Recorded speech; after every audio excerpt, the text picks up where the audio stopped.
girldm start.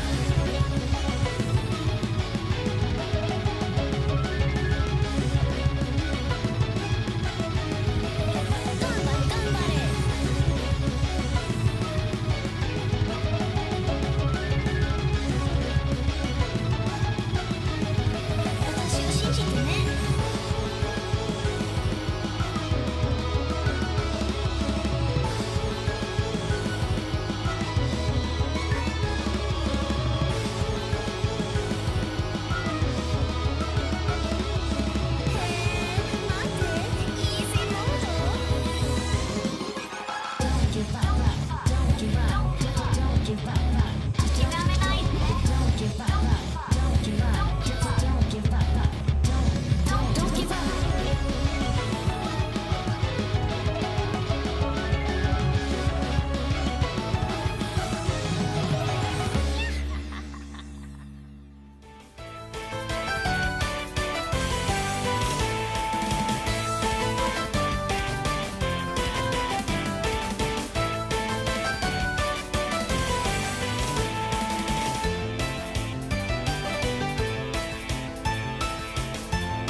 My bad. I thought I had more time. A rarity. Good morning. How dare? All right, you know, before, like, I keep track. The previous one was like 8 minutes. I thought I had time. I was making sludge.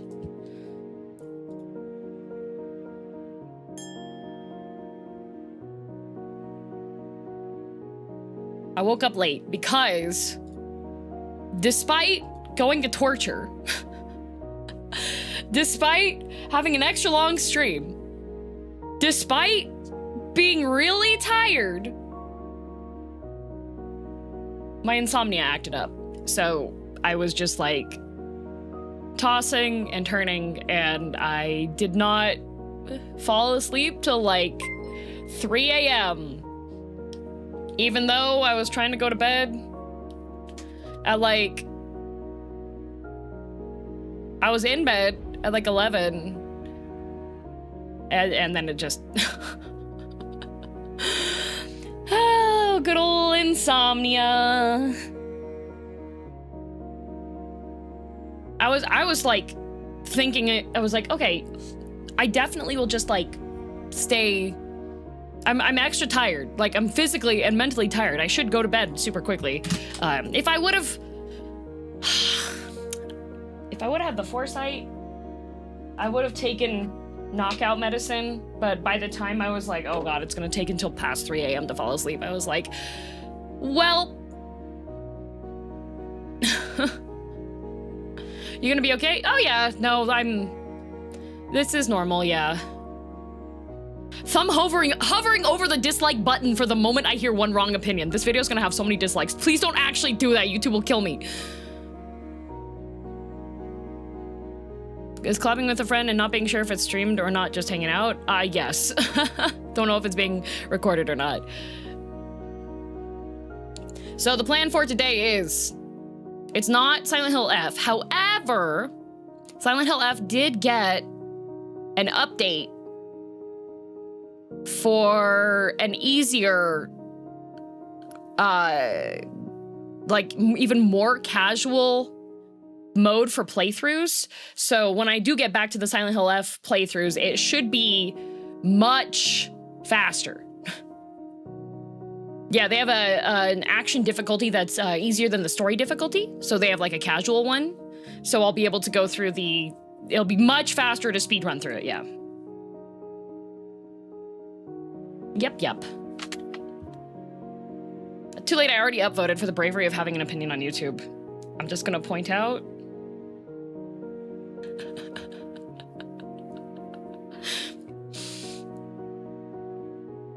I'm just gonna point out. Remember yesterday how I said that there were gonna be people that were gonna take offense to some of the things I said yesterday? Lo and behold, one of the people who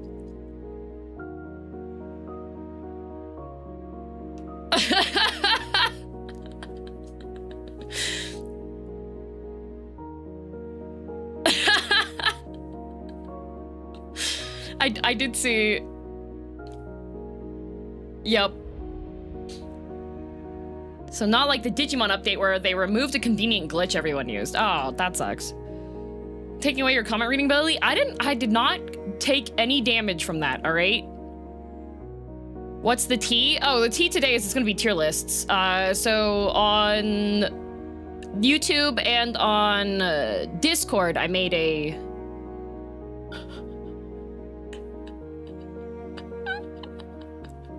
We're gonna be going over tier lists. Did I make a clickbait title? I did, okay? I'm gonna straight up and say it. There are gonna be people that see the title of the stream and they are gonna think that I'm talking about something important. Joke's on you, it's me giving opinions on things that are not really that important. I cannot believe this happened to me. Yep. I did not lie. Did I make a clickbaity one? Yes. Oh my God. Whiskey, can you stop? He has been a little harassment machine today, okay? He has been a little harassment machine. Last night he was a harassment machine too. I was starting to fall asleep and then I heard the sound of something like ceramic. And he just... Also, I would like to call out Sunrendered for resubscribing 35 minutes ago and taking away the serotonin noise opportunity. How dare you? The pre-stream sub. SMH my head. Also, Barrett, thank you for the gift sub. And Tin, thank you for the bits. Hope you're having a better day today. Yes, I did get a bit motion sick after the RV There Yet one, so I did have to lay down for a bit after stream. You're addicted to resub notice? I can stop anytime I want. Me going to the woods multiple times is not, definitely not sub notification rehab, okay, guys? Jency, thanks for 42 months. Yay! Also, thank you to Vency. Wait, Vency and Jency, are you? That's very similar names. Thank you for being a drudge on YouTube for 23 months. That's almost a year. Thank you. So there was a head bob option. It was turned on in the beginning of the stream. Missed if you had turned it off. The head bob was not what did me in. Serotonin for you. Girldom dab. Thank you, Tin. Thank you for 49 months. I don't find the thumbnail all that clickbaity. Oh, not the thumbnail, the title. The titles. For example, Girldom dab. What the YouTube title is it's I have opinions on things. And my go live notification on Twitch is stating my opinions. And the title of the Twitch stream is "This is what I think about that." So that is what I'm saying. Gotta keep that serotonin going, girldom band. Blue, thanks for 31 months. Madrius, thanks for 25 months. Pyro, thanks for 30 months. Yay. Tay, thank you for being a drudge on YouTube for 22 months.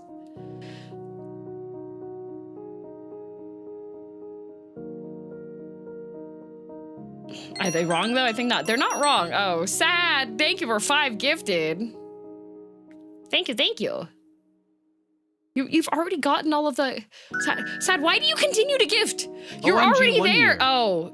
Wait, where are my glasses? Asterisk panic sans. Yeah, asterisk. you're already there. Why are you still gifting? There is no backseating available for my opinions because... Okay. Thank you. Fancy, thanks for the 5 gifted memberships on YouTube. Thank you. And Malfeasant Amalgam, thank you for being a minion for 23 months.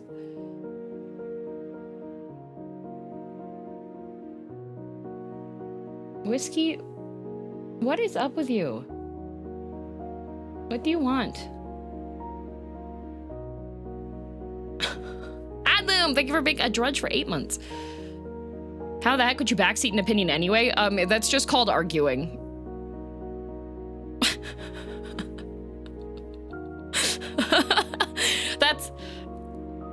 That's just called arguing.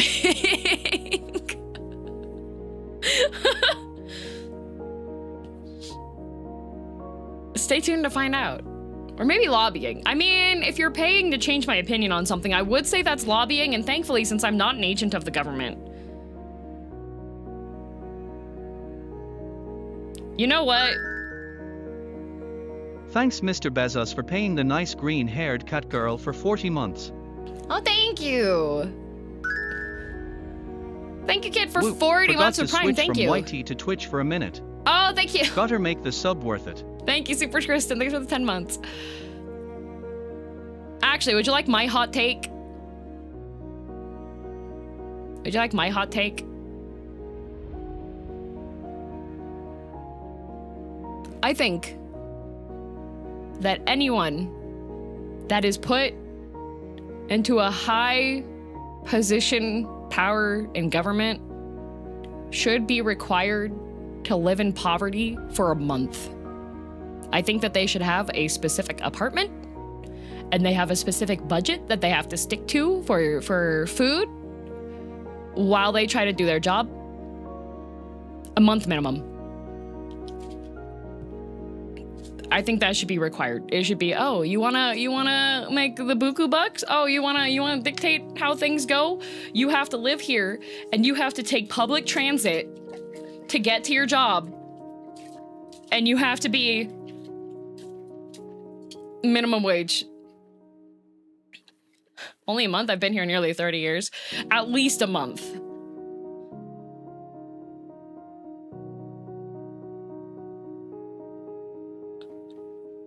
For the duration of the term, I'd say, I wouldn't say the duration of the term, but I would say that have it be like the transitory period before they go into whatever office that they're getting into. At least 1 to 6 months minimum. And they shouldn't be permitted to use their own money for it whatsoever.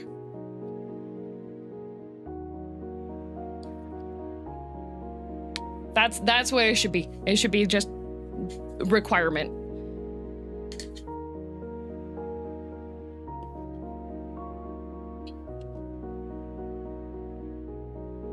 Are we talking like actual minimum wage or legally less than minimum wage because it's a gratuity receiving role? I think probably depending on labor laws per location. I think that's what that would be. Like, at least, you know what? Maybe have it be that during the entire duration that they have that office, they have 1 month per year. And if it gets found out that they're cheating, then they get kicked out and they don't get paid for that month. Oh. Thank you for the gift sub. MB.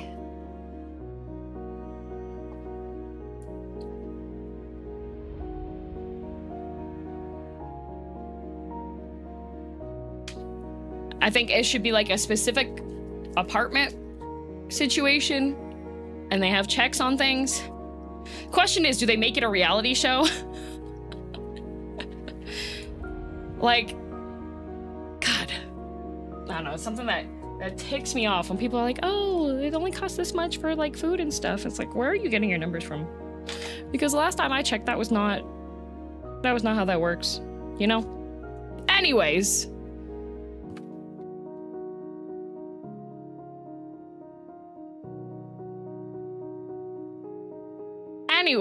So that way they can just,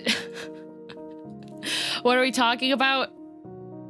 Oh, I was just making a hot take.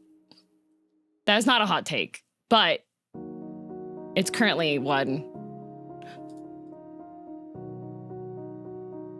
Oh wait, it's better. That is a better idea. They live in poverty and reality show profits go to the public. Have it get edited together so that they can just experience what it's like. It's an Arctic take. It is an Arctic take.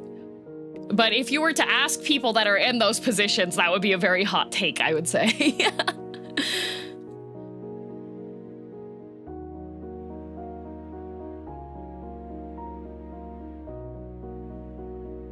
A month is very much a tough it out period, sadly. I would say a week is more of a tough it out period.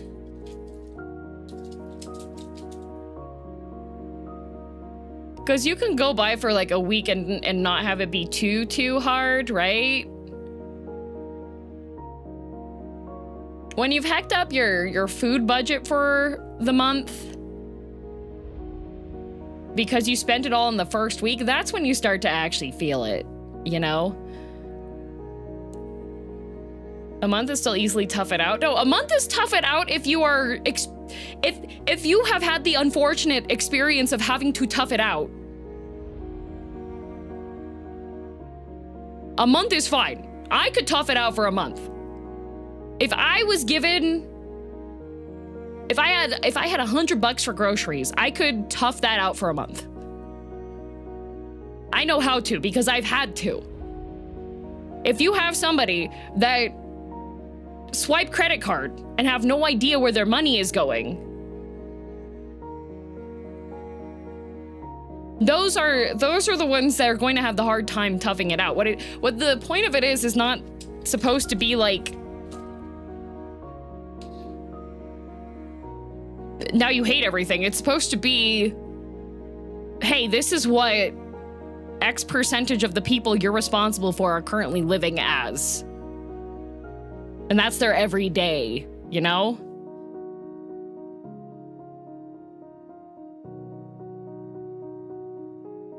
That's what the point is for it. It's not supposed to be like, it's supposed to be a you are now needing to experience this to see what it's like. First shows if they mistaking tough it out, second shows if they learn. Yeah, you know what? 2 months would make sense, you know?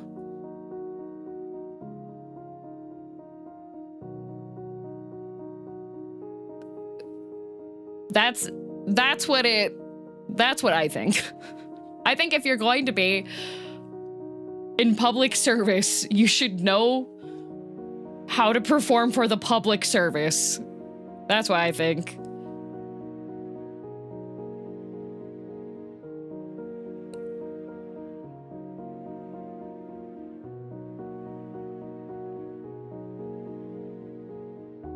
I'd have trouble toughing it out a month, and I support this proposition. Yeah, like, when toughing it out of necessity,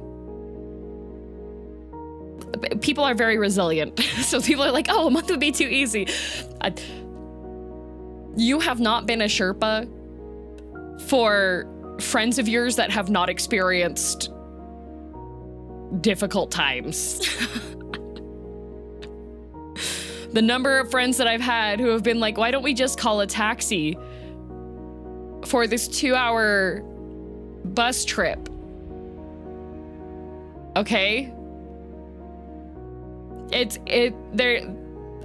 Some people, it's so outside the realm of how their thought process goes. Okay? I'd take the 2-hour bus trip. Same.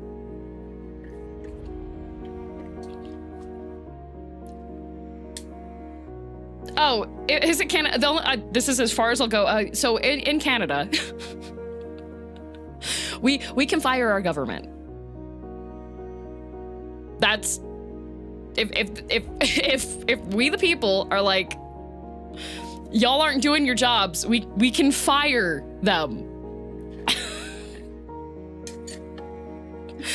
That is something we can do. It's a bit difficult to get it to that level, but that's as far as I'm gonna say on that, okay?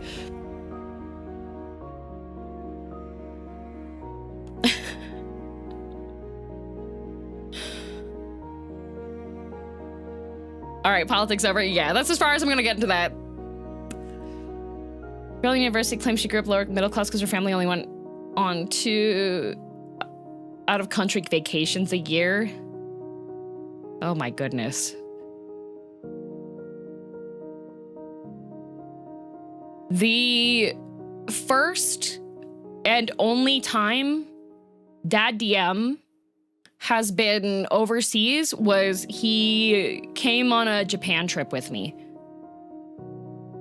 Like, prior to me becoming a VTuber, we had saved up enough money to do a pretty budget Japan trip. We stayed in a hostel and a really cheap, terrifying Airbnb. And we were in Japan for 1 week, which is not a lot of time for a Japan trip. You barely get over getting sick. But yeah, that was the first and thus far only time that Dad DM has been out of North America.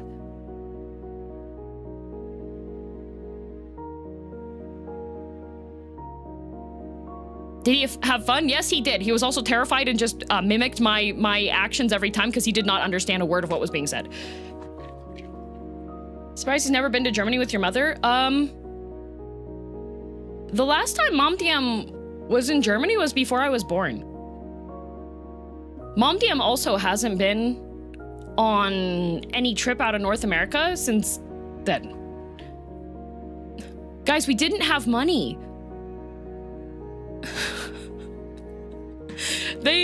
We still don't. Like, the DM family, it has always been out of the picture. No, Clockwork. That was a month-long study abroad trip that I had the benefit of being able to go on because of my school.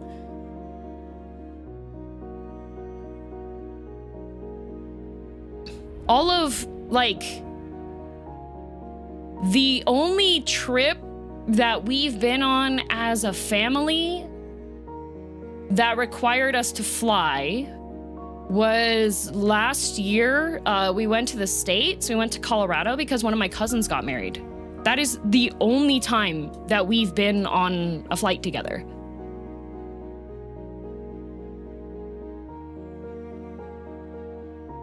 How'd you like Colorado?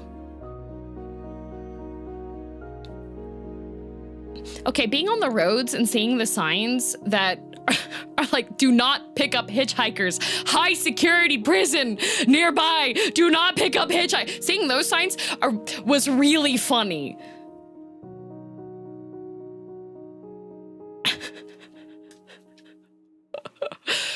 We did go on, it was really cool. This was one of my aunties, I think one of my aunties paid for the tickets for us to all be able to go on it as well. There is this, it used to be part of a longer train line, but it's an old train with like a dining car, and you can take it from one end of the tracks to the other end, and you go through, it's right next to like a river, and it's really interesting. But yeah, it's just a old train that goes back and forth. So we went on that, and that was pretty cool.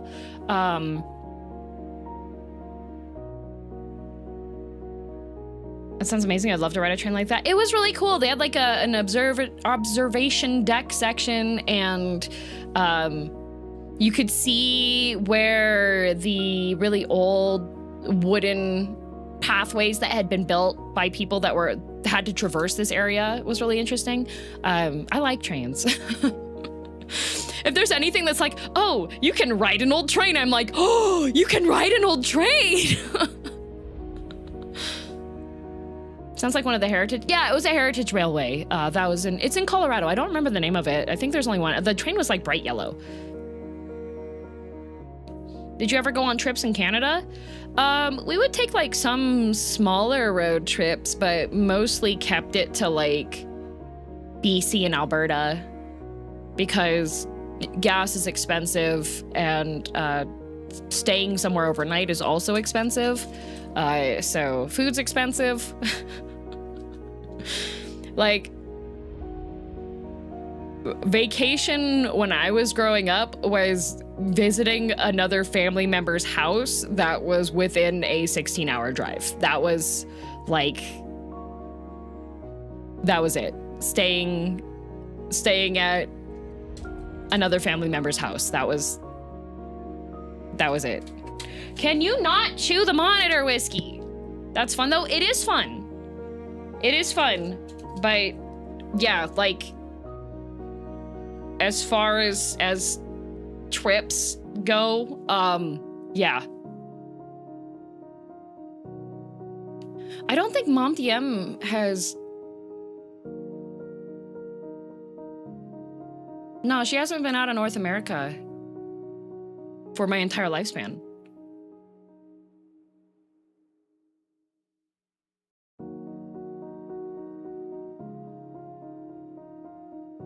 That sound was Whiskey chewing a monitor? Just a little bit.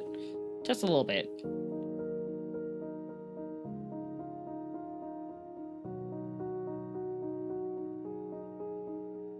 Bring her on the next Japan trip.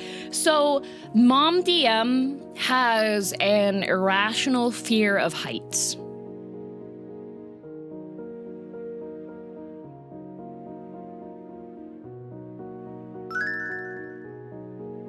Tasty monitor girldom popcat. A phobia, yes. So she does have medication for it. So essentially there have been 2 times I've been on a flight with Mom DM in my whole life. Yeah, there's been 2 times. And both times during takeoff and landing, she has squeezed my hand so hard that my fingers start to turn purple.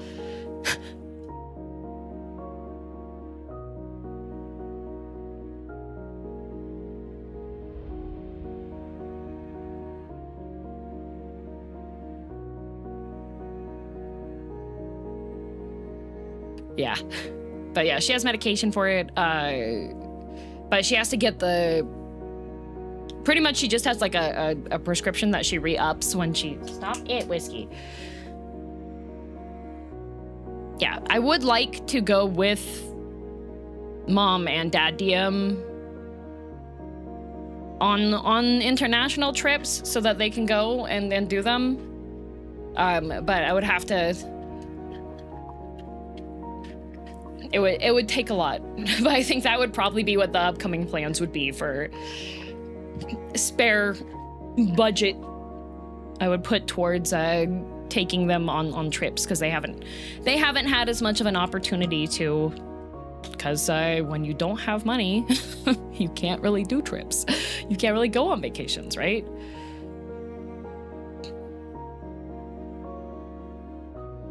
Yeah, I think with Mom DM, so here's what the plan is. Don't tell my parents, okay? What the plan is I would like to give Mom DM the opportunity to choose between going to Germany or going to Korea, because Mom DM 28 months girldom cheer. Can during I have my COVID face back for the holidays? became a massive I promise Korea I'll boo. give it back after. Thank you, Hobo. Lazy, do not. They actually check my clips. I delete it if it gets made. Don't they watch streams sometimes? Yeah, but this is not during they're both at work right now, so they wouldn't check it. Do you have an ETA on the Family DM Peak DM video? No, I do not have an ETA on it. I would like to get out in December. I have to go through and edit out the doxing information before I give it to my editor. So I have to edit that.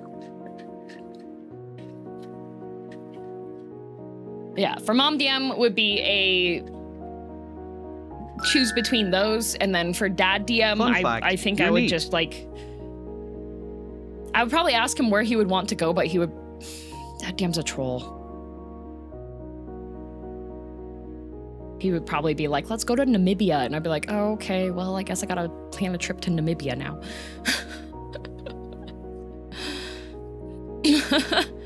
Thank you, Patty.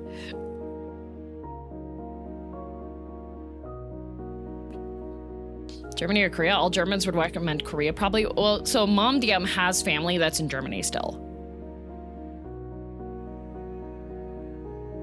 Wait until TXT goes on tour and get her tickets in Korea. Oh, she would die.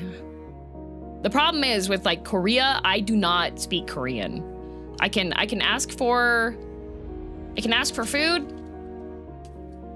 I can insult people. And I can say yes and no.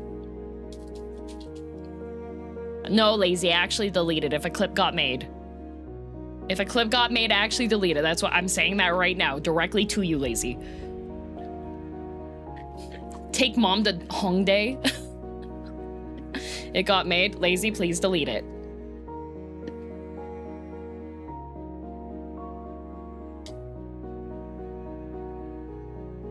Bring a Korean friend with you, problem solved. Okay, yeah, let me find a friend of mine that speaks Korean fluently and wants to go with me and my mother on a trip. It gone, thank you. Whiskey, stop. Do I need to banish you? Does Mom DM speak any Korean? So she's been doing Duolingo. I think she just hit her like 1000th day mark. So no, she cannot. She can read though. She said she's been taking a break from Korean, and apparently Duolingo has piano. So she's been doing that.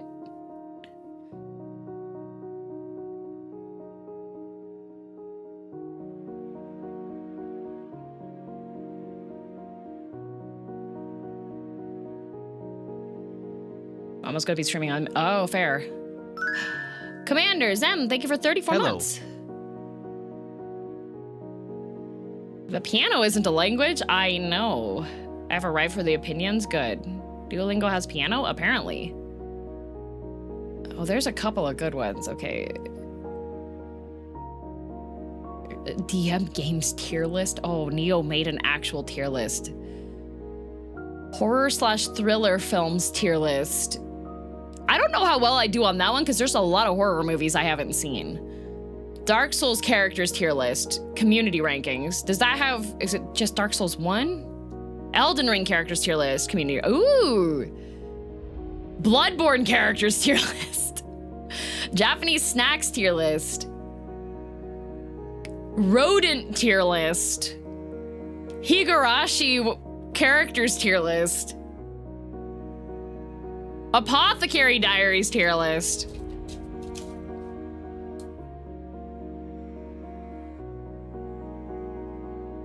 All Digimon updated list as of November 2025 tier list. Oh, Whiskey, where are you going? Are you gonna lay down? Can you stop standing on the buttons? Are you gonna lay down? Do I have to evict you? Are you undergoing eviction? Is that what this is? Oh my god. One moment, please. I have to evict my cat. Oh, you're laying down now. You're laying down now. That's what you think. You are being evicted, sir. You have committed crimes beyond knowing and ken, and thus must be banished. Banishment. Banishment.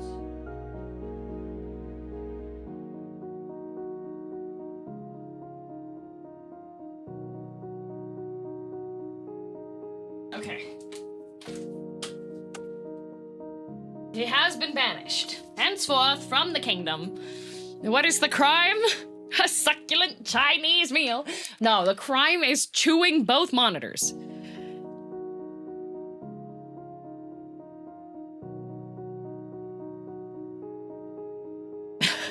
Unhand me.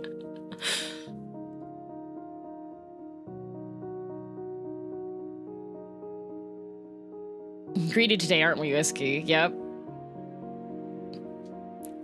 Very. All right, you know what? You know what we'll start off with? Fake Boy had a good one.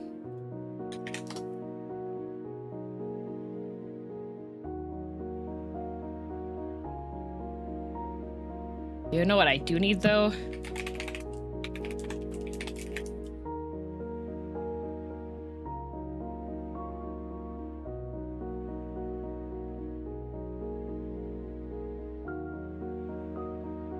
Let's see.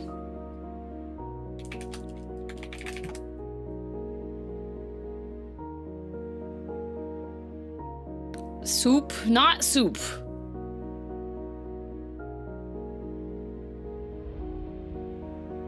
Not soup. I just finished my big pot of veggie soup. It was yummy. Well, that's not the one that we're voting on today, Kai. Oh, that one? Yes. This one.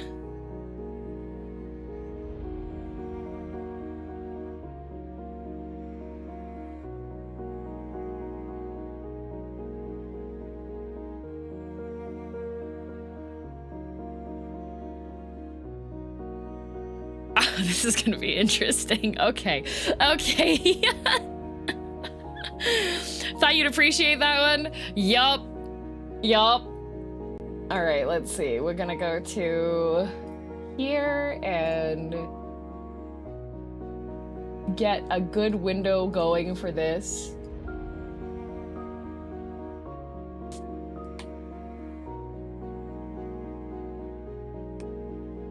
All right.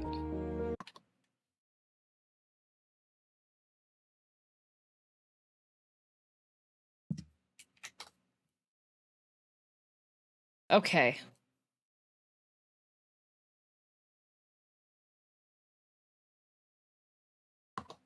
Here we have an expansive list of 97 book tropes, romantic and general, tier list generator. Let's go! Let's go! All right.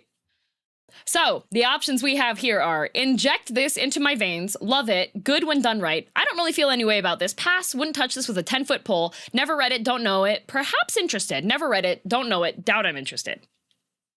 Okay. But before we get to that, I am going to make my tweets.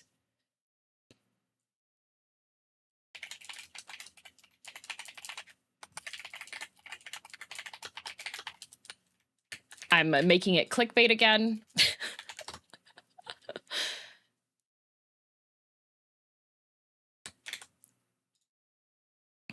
It's extremely clickbaity. There is no I didn't include the thumbnail. I just said giving my opinions and a link to stream.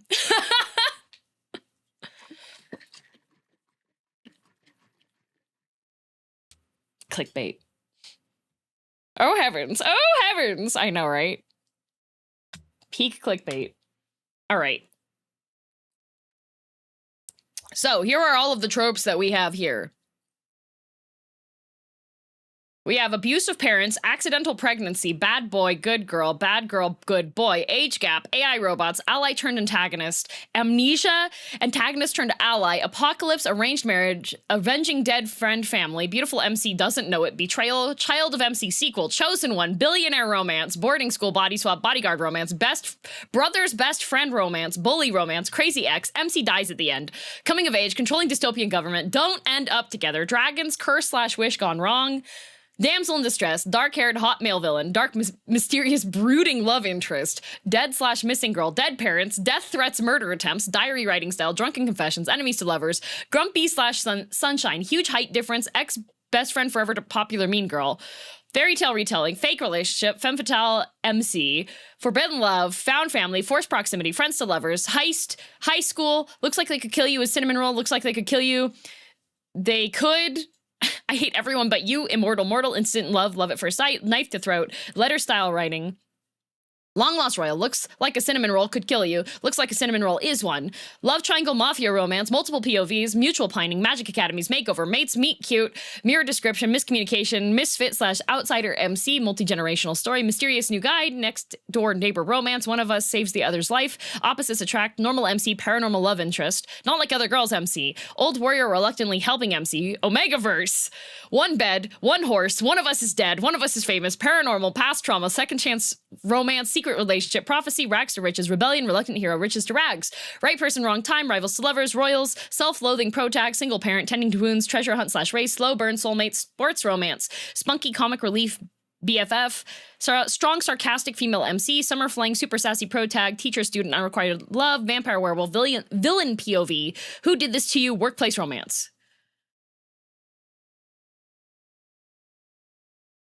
Why so many cinnamon rolls? Okay, so the cinnamon roll sequence is either they look like a cinnamon roll or they look like they could kill you. And then there's different, like, matching on those, okay? Okay, so one horse, if you have two love interests and they have to ride the same horse together,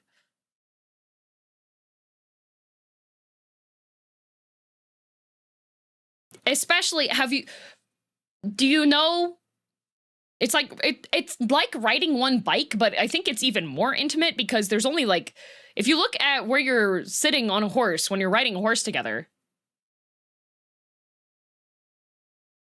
one horse should also apply to modern vehicles. I guess it's kind of like motorcycle, like riding one motorcycle, but the other thing is that like, when you're riding a horse, the person that's controlling the horse essentially is the one seated behind the girl or the guy. Horses first of all, horses are very bumpy. There's a specific type of, when you're riding a horse, there's a specific kind of flow to the movement that you have to have, which is kind of like a bounce, and it requires you to keep yourself balanced and falling in line with the movement of the horse, keeping your legs and your hips in a certain motion. Now, if you have two characters and they have to sit on the horse, There's no way to have that spacing between. All right? So both of them are going to be very physically close. I see how this is going. Yes, that's why this is a romance trope, because they're like, if you have to be on horseback with this other person, you are very, very close to them. And you're not staying still, because if you stay still, you fall off the horse. Is the dark green the more preferred trope? No, I will be dragging them to these ones.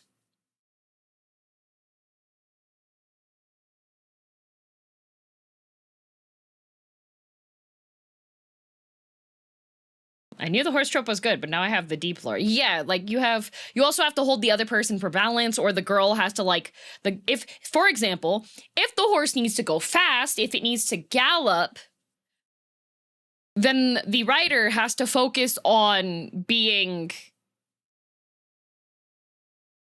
like controlling the horse and staying on the horse.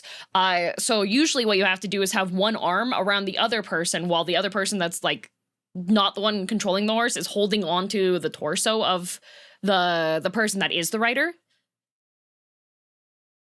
Or if the guy like really needs to focus, or it could be the girl, it happens to, really needs to focus because the horse is going full gallop, then the person that is not the rider essentially just has to hold on for dear life.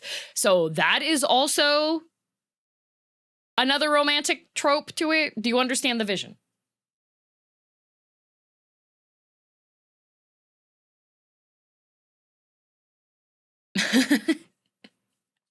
Perfectly. Yes. And also, since it's quote unquote the proper thing to do, it's an excuse to have two characters that otherwise wouldn't have physical contact suddenly have to have extended physical contact.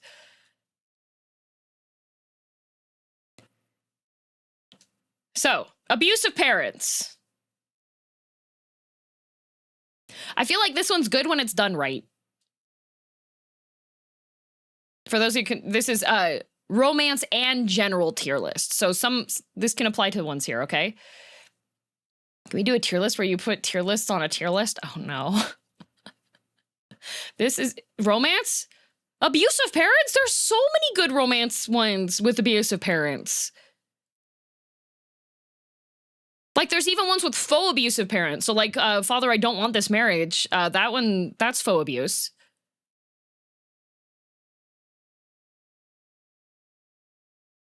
Invasive parrots are a problem in my neighborhood too. Thank you, Jonsu. Cinderella has abusive parents. Yeah. Snow White has abusive parents.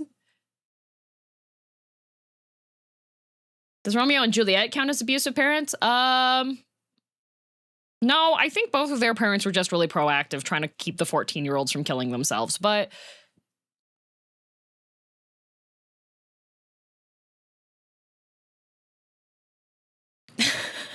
trying to abusive parents being put next to good one done right did not have context. Still somehow agreed. No, so good one done right when it's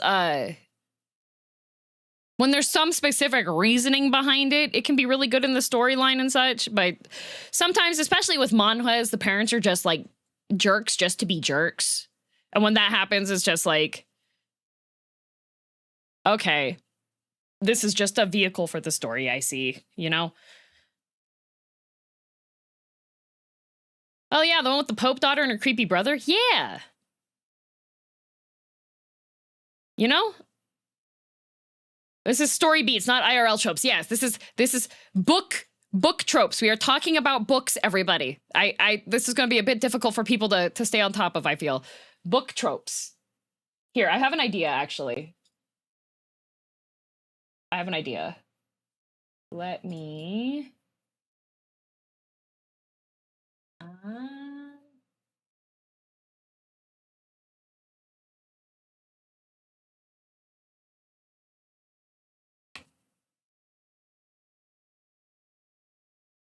Oh, darn, I don't think that'll work.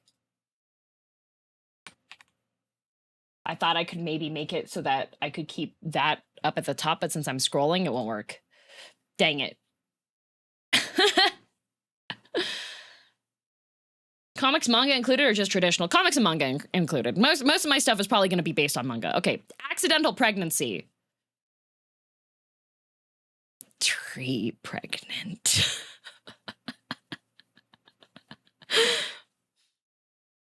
Tree pregnant.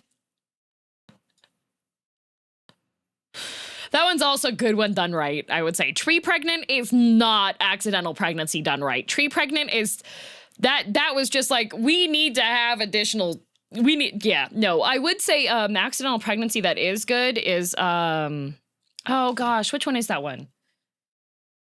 The one with, it's not in the main story, but it's in the spin-off version of the story. The guy's name is Reinhardt. He's got the long white hair and he's like a really powerful mage after he awakens. In the phase 2, like the post story of that one,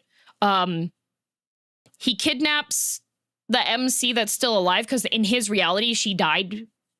And then he had like a dream visit from the main story's MC and realized that there's a version of him that's happy in another timeline. So he decides to kidnap a variant of the MC that was about to kill herself because he's like, well, a different reality found love with this girl, so I'm bored. Let's see if this works.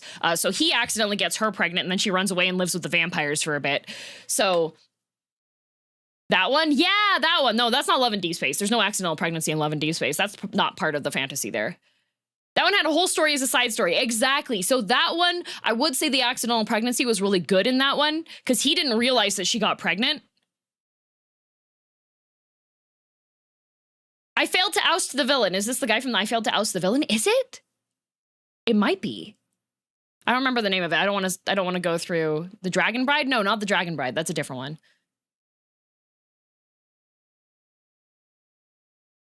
This is about pregnancy. Yes. Yeah.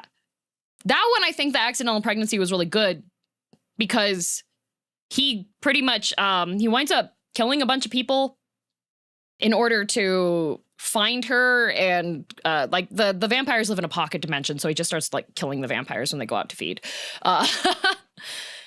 And when he sees that she has his kid, he's just like, "You had a kid?" Like that one they did it good, I think. Okay, bad boy / good girl. I'm gonna say pass. Just because it's one that I'm tired of. It's just like every single time. It is classic. It is classic. I'll still read it, but it's just like, it's still, there's only so many things you can do with both of these. Like, oh, bad girl, good boy, bad boy, good girl. Like, it's just, there's only so much you can do. It gets, yeah.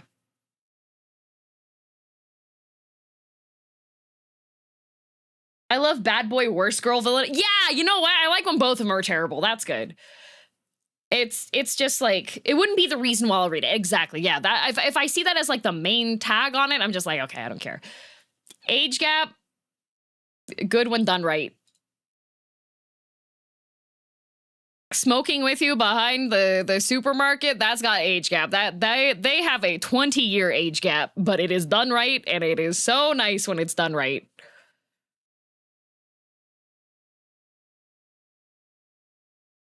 Can we pin the tier list topic? Oh, you know what? That's a good idea.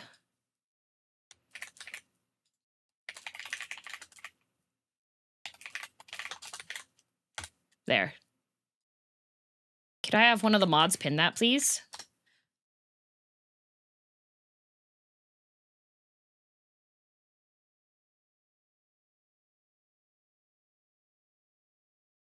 I'm on volume 3 for that. It's so good. Yeah. Thank you. That was a good suggestion to have that pinned. Yeah. Okay. AI / robots.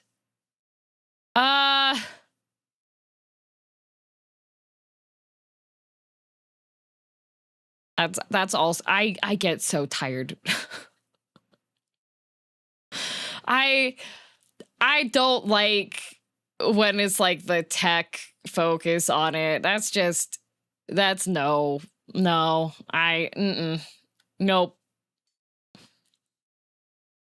Like MC loves a robot. Does this robot love me? Like, no. No, not the trope for me. But Murderbot, I know, the one, you know what the ones I like are? I like the ones, there's an anime out currently. I like the ones when the people are like, I'm hiring this realistic robot and it's not actually a robot. It's a person that's just extremely monotone. Those are the ones that I like. When it's like, that person thinks that they're a robot and the person doesn't want to lose their job, so they're pretending to be a robot. Those are the ones I like. Those are the ones I like. When and then they eventually find out and then they fall in love and it's really cute. Those are the ones I like, right?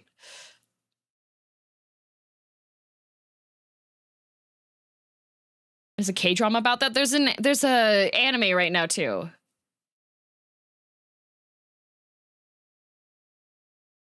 What we listening today? It's pinned at the top. All right. Ally turned antagonist. This one is also good when done right. I feel like it takes skill to have an ally turn into a good antagonist. You know?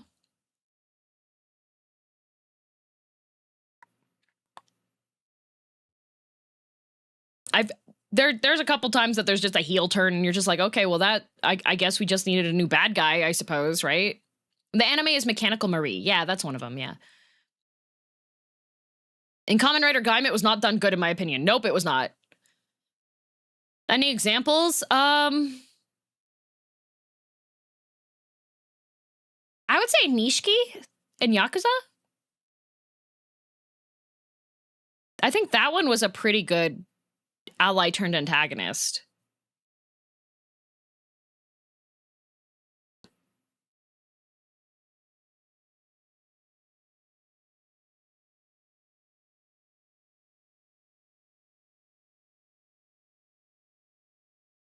Like ones that require them to go back and retcon a bit. The thing about having ally turn antagonist is that doing it well is that you have to plan this out from the beginning for it to be impactful and not just oh, okay, I guess, well, that's what's going on now, right?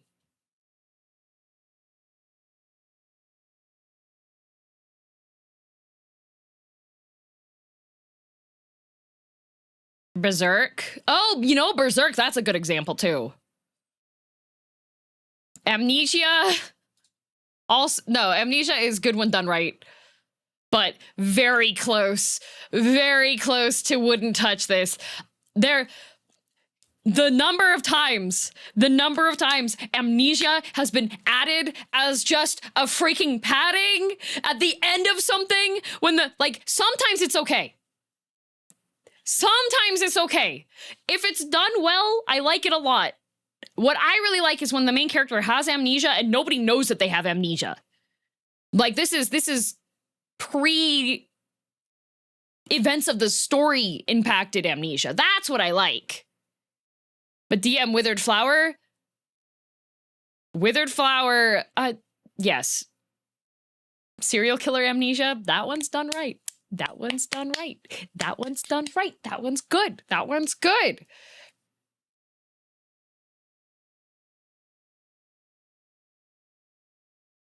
Tags mainly? Yeah, it's mainly tags. Does DM read Yuri / Aoi 2 are judging purely on straight couples? Majority of what I read is straight because I'm a Yume Joshi, but I do read some Yuri and some Yaoi, but really it has to have the story has to hook me if I'm reading it. And there are too many of them that just devolve into being just really toxic because that is a trope that is embraced by both on those. So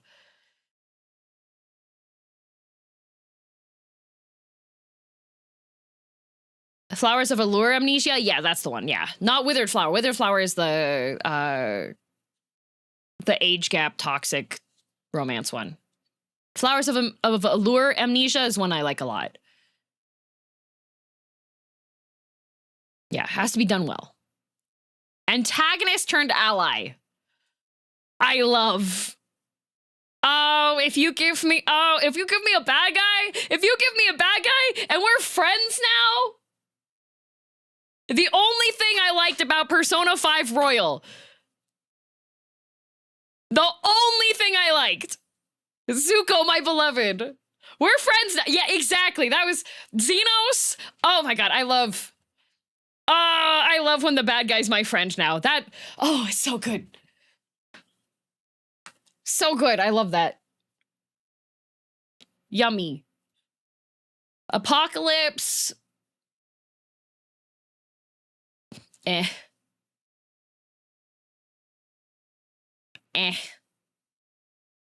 don't like Apocalypse. Like, pass on it. Like, I'll read some stuff that's got Apocalypse in it, but overall, okay. If I'm reading something that's depressing, I want it to be depressed because of how the characters are depressing. I don't want it to be depressing because of like, oh, society has collapsed and we're the last vestiges and we're barely holding on and trying to survive. That's not the depression I want. The depression I want is like medical depression. You know? Not world depression.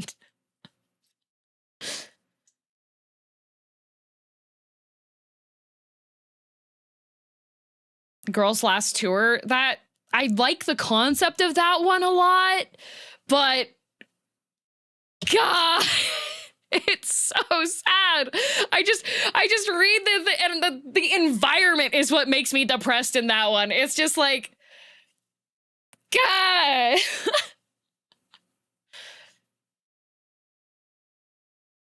What about a fun zombie apocalypse like Zom 100? I watched the movie for Zom 100. Like, zombie apocalypse I liked was Warm Bodies because of spoiler reasons. Like, that, yeah. There's a movie? Yeah, there's a live action.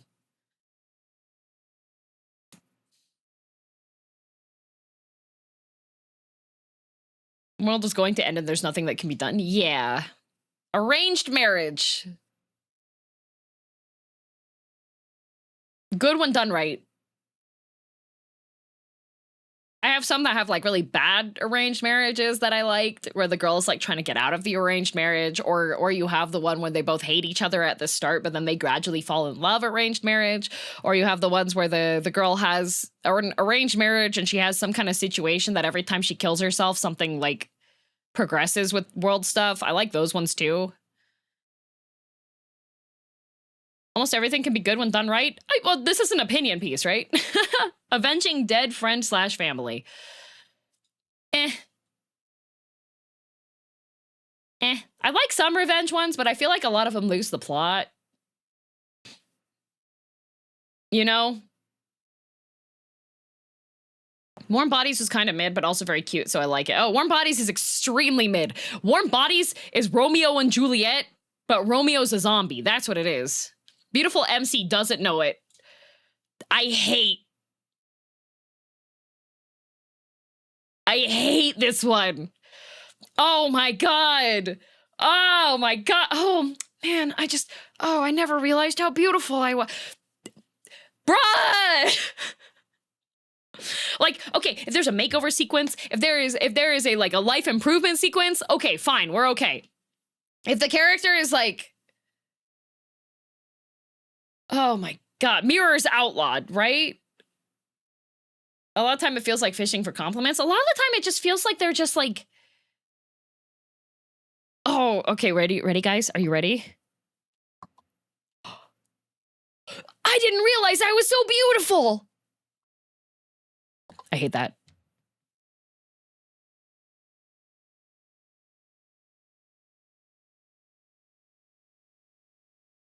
I hate that. Oh my god, I hate beautiful MC doesn't know. The only time when it's okay for the beautiful MC to not realize it is if it's Rapunzel.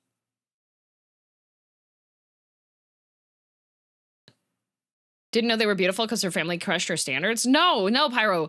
She's not beautiful. Like the one that I was talking about yesterday with the girl that's the maid, the count's maid.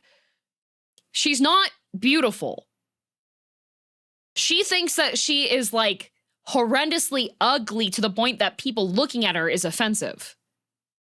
She's not ugly, but she's not beautiful. She looks like a normal person.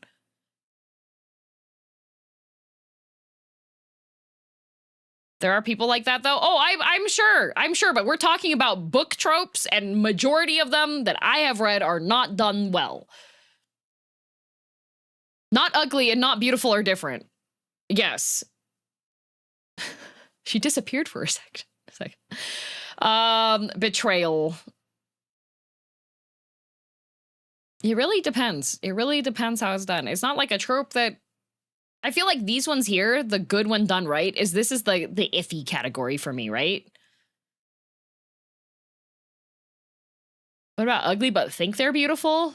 I like those ones.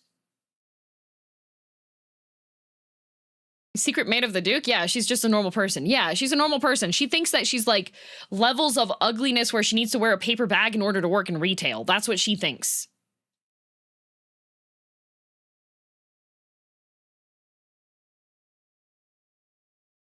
You know? Frozen's betrayal is a case of done bad. If you go onto YouTube and you look at the crackpot theories, one of the crackpot theories for Frozen is that the troll people actually bewitched the guy to betray her for their own agenda because they needed certain things to fall into place with the snow magic. So I support that theory. That would have made that betrayal a lot better.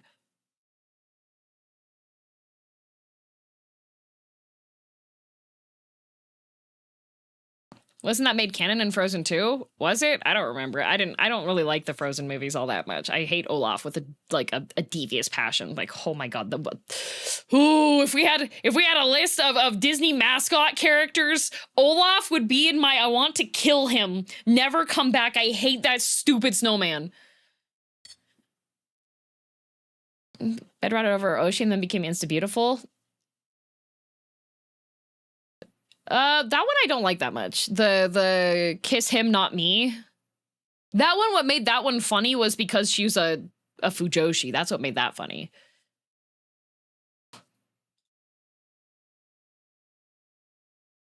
Why does he get so much hate? I just don't like Olaf.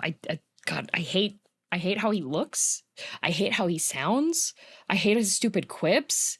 I hate his sense of humor.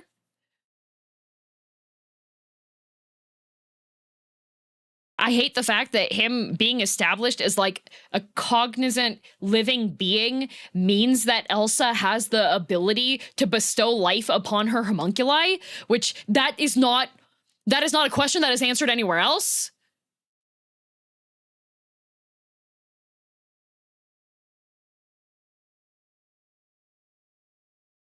You know? You know which mascot I like better in Frozen? The reindeer.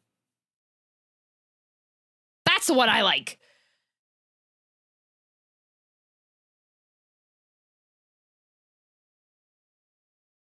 Her other ice golems were sentient too. This is an entire like ethical dilemma that has been unlocked by Elsa being able to do. Like, why? Anyways, we're just gonna continue on. Okay. Child of the MC sequel. Pass. A lot of the times those aren't done well. A lot of them, like, there's one for solo leveling where it's following his son, which, like, I've seen some funny panels for it, but most of them just aren't good. You know, Boruto. most of them are just not good.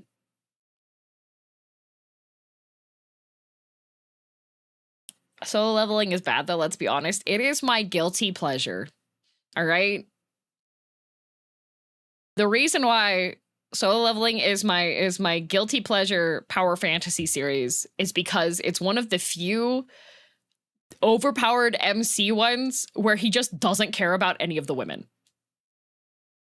Like, he has 2 or 3 girls that are trying to throw themselves at him, and he has, like, the one girl that is the end game, but he is far more concerned with becoming overpowered That is the reason why I like it. He's just out there being flashy, overpowered, one-tapping things. That is why I like it.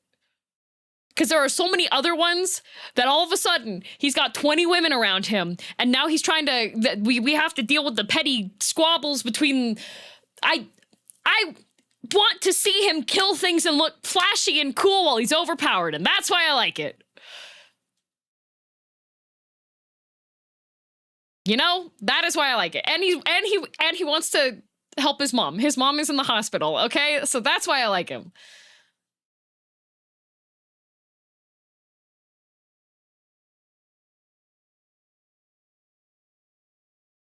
Solo leveling is nice art pieces with some story to fund the art pieces. That's a good way to put it. All right, Chosen One. I hate Chosen One.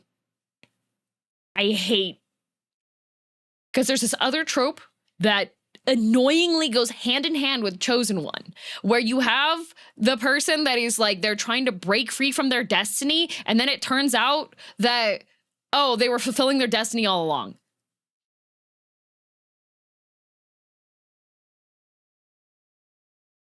Like,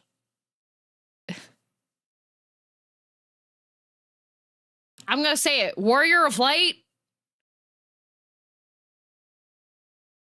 It is so frustrating to me with that being the trope.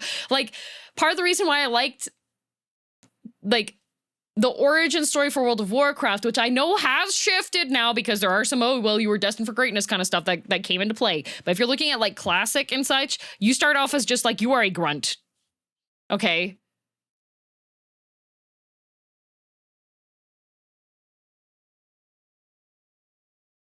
Is there any way to redeem Chosen One? I feel like it's Chosen One can be redeemable when the person slots themselves into being why they're the Chosen One.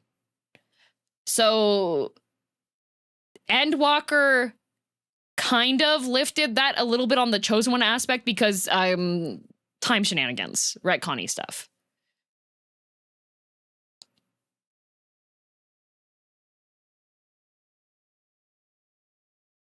Illidan just denying his Chosen One stuff is great. I am my scars, breaks the chandelier. Yeah, I like Illidan. Like, defying your Chosen One stuff, I like a lot, but yeah. I prefer right person and right time over Chosen One. Yes. It was destined because you yourself decreed it. Yeah, something like that. Storyline-wise, I'm more okay with. But if it's just like, oh, you're the Chosen One. Oh, like this is your destiny. You've been chosen for all of this. You are the blah blah blah. I don't like that.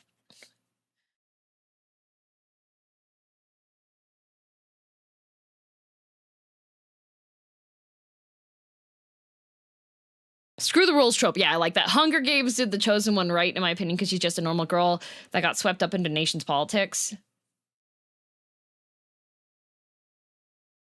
I didn't really like Hunger Games all that much. You telling me a cake decorator? Anyways, billionaire romance.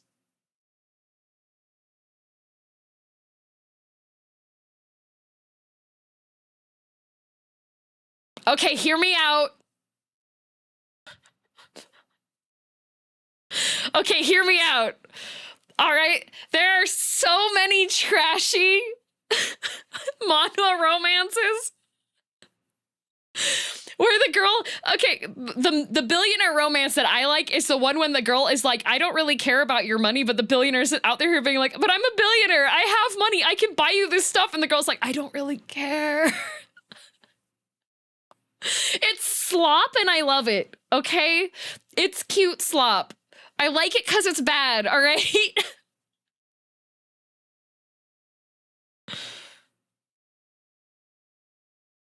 Does that include, like, Prince of a Nation? Yeah, you know when the prince falls in love with just some random girl? I like that a lot, too, okay? I think that's really cute.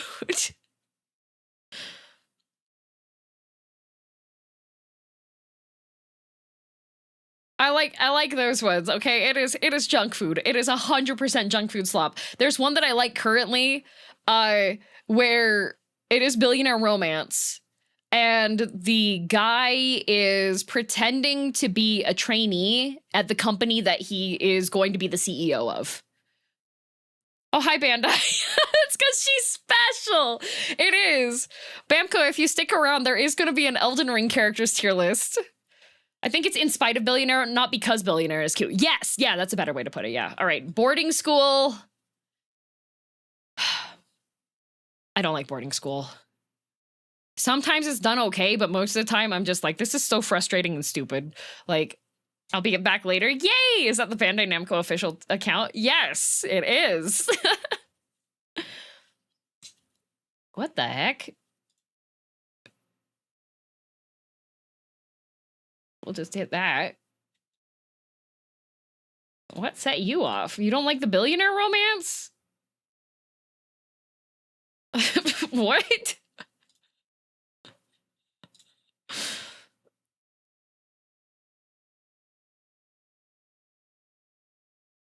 I'm just gonna execute them, I think.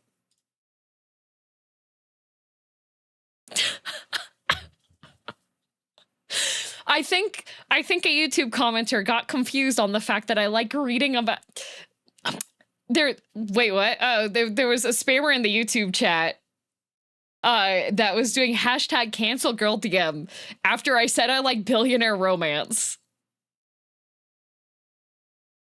Do you realize we're reading if this is on book tropes? Also sad, thanks for the gifts up to Bandai. Dude was being weird from the start too.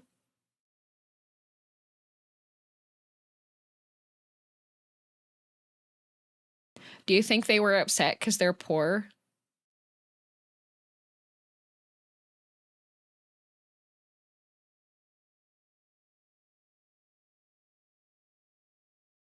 We're talking about books, buddy.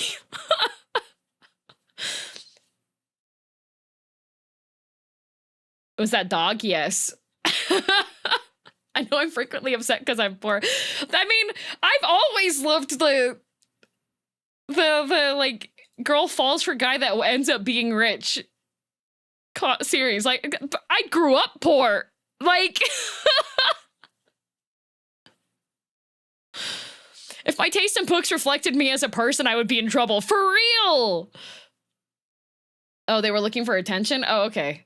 Where does Love in Deep Space place? I think Raphael is like a billionaire, isn't he? Xavier definitely. Silas is a billionaire. Zane's like the most in-demand surgeon in the world there, so I think he's also a billionaire.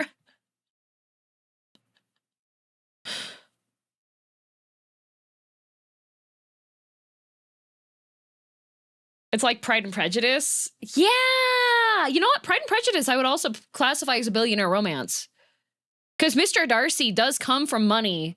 And then Liz, her family is about to be destitute because their estate doesn't have a lot of funds. They can't really afford to keep all of their servants on anymore.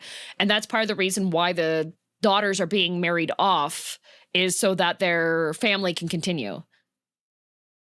Or Pretty Woman. Yeah, Pretty Woman's another good example. They were trying to tell you to go faster as well and trying to tell you to do a tier list. Oh, what the?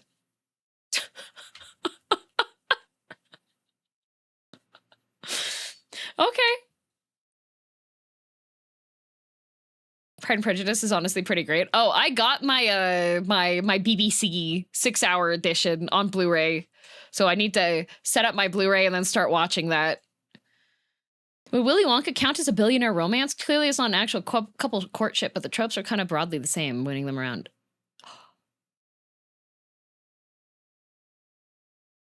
Willy Wonka. Willy Wonka's billionaire romance! When people asked earlier, how does someone backseat tier lists? Yep. Why would you say that? Willy Wonka had romance? Not so much like, not romance, but like relationship wise, yeah.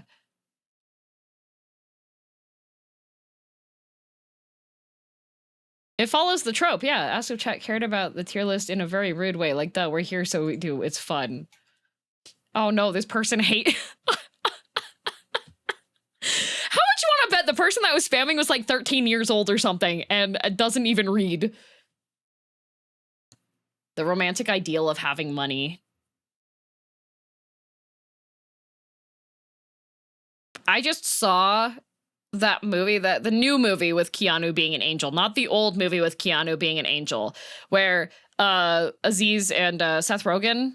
So Seth Rogen plays like a billionaire, and Angel Keanu does like a life swap between Aziz's character, who is like surviving on doing DoorDash and like 3 part-time jobs, barely surviving. So they have like a life swap thing.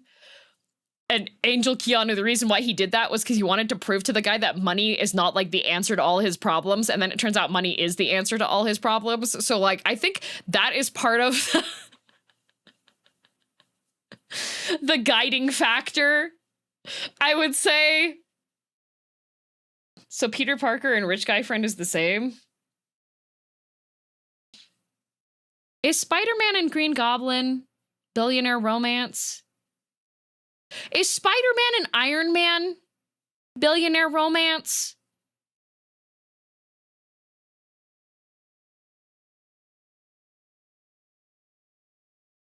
Toxic Yowie? They have chemistry. Iron Man is. Spider-Man and Human Torch?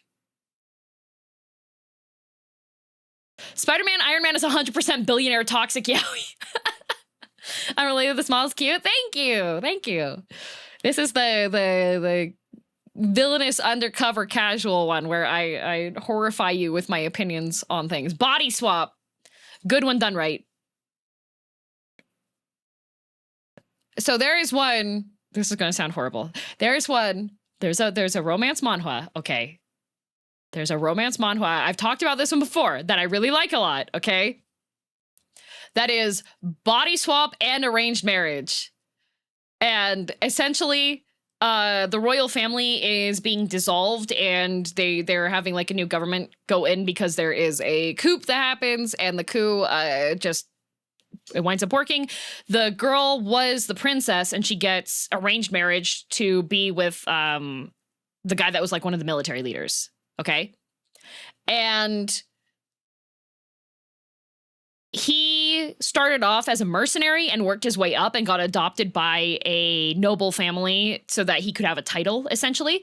And then when he started making money for them, they were like, oh, okay, well, we love our adopted son, smile. They don't really. So he's off trying to do diplomacy things, which he's not very good at. And the ex-princess she thinks her husband hates her. His adopted family hates her. The maids treat her like crap. Everybody treats her like crap. So she gets really tired of it, and she decides to brush her teeth with a pistol. And that makes them body swap.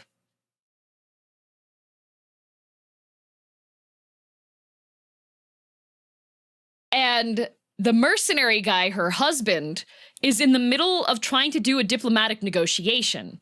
But he's really bad at it because he was a mercenary. He's better with violence and like standing his ground like that, right?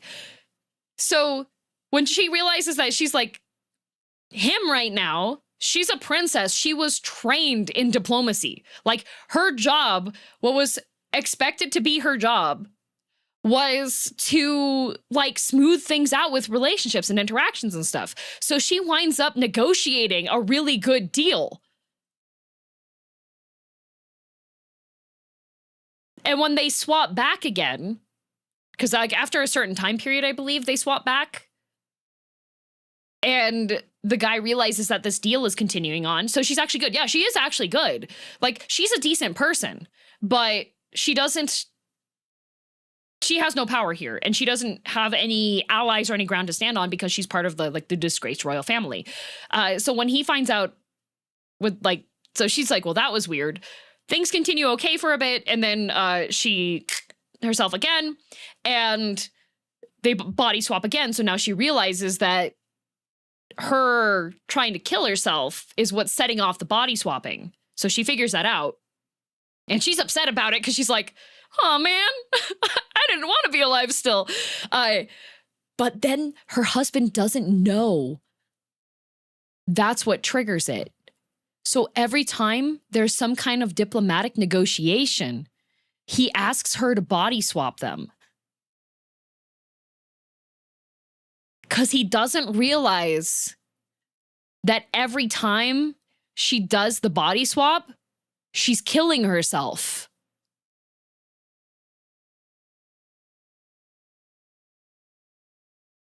And then when he finds that out, because he falls in love with her, does it hurt? Yes. After he finds out, like, he falls in love with her, and she's still not, she's 100% down for it every time. Well, Neo, it's because she's hoping that she'll just die. That's the reason why she's down for it. She's hoping that it will be the end because she is so unhappy with living. And so he finds out, and this is after he's like fallen in love with her and he thinks their relationship is going well. He doesn't realize that this has been happening. How often is she trying? Every time he asks. And so when he finds out that she's been killing herself, he is absolutely mortified. He cannot deal with it. And he asks her if she'll stop and she'll be happier if he's not with her. He doesn't realize how his family treats her because whenever he's home, they don't treat her like that in front of him, and he's rarely alone with her because he thinks that she doesn't like him because he's low class. And so he finds out, he's absolutely mortified. He buys her a really nice little house on an island and lets her just live there, and they spend some time apart from each other. And then while she's enjoying life in her little cabin and everything, she's just having a nice normal day, and then she body swaps.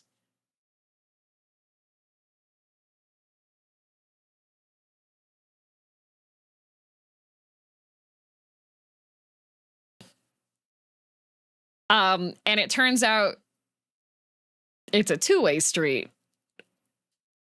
So that one's got some toxicity to it because of him. Yup. What's the name though? That one is, oh gosh, it was on Webtoon. It's a completed one too. The story's done. It's like this one made me cry. This one's like super toxic. I'm trying to find which one it was. I have to find. It should be on the list somewhere too. Yeah. How does it end? I'm not going to tell you. It's a completed story though. It is a completed story. I just have to find it because there's a bunch of ones that I've been reading that have been updated. Oh gosh, what was the name of this one? What was the name of this one? It was so good. I was having such a good time.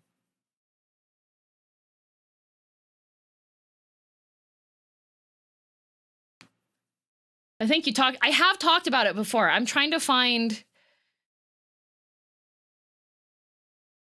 I will say it does have a happy ending. It does have a happy ending.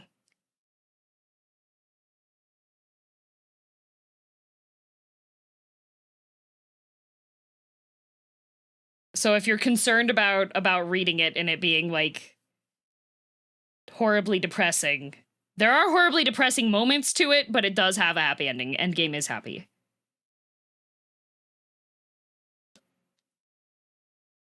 What was the name of it? Was it him being depressed? It was him being depressed, yes. No, it's not. It's a Korean one. Don't you dare say the ending. I will not say the ending. That one's the one.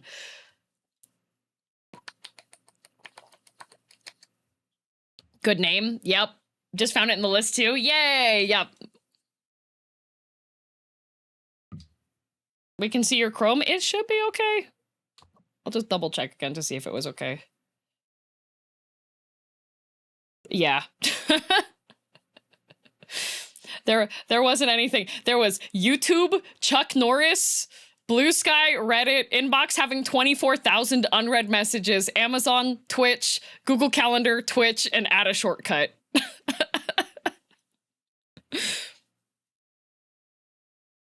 Chuck Norris, yep. I don't know why my Twitter says Chuck Norris. And then I took no action ever on it because got the ick, like, almost immediately. You're not an only child? Oh, no, no, no, no.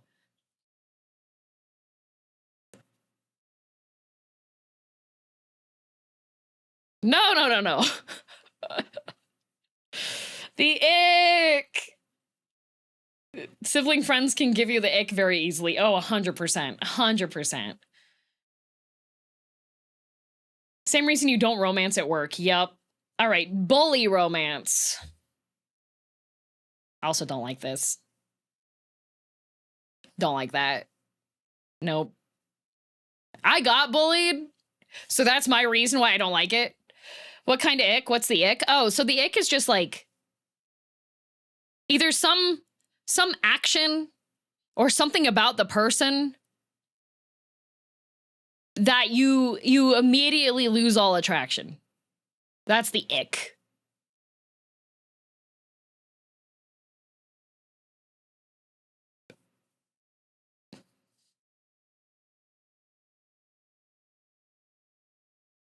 Been watching you for a while, and I never knew you had siblings until now. I don't talk about the siblings too much. But yeah. I have multiple siblings. I am not an only child. I had to I had to find my own entertainment for a lot of my life growing up at home. It was very loud, which also doesn't help with anxiety. So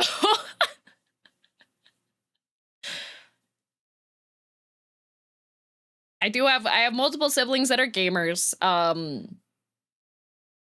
I do have weeb siblings.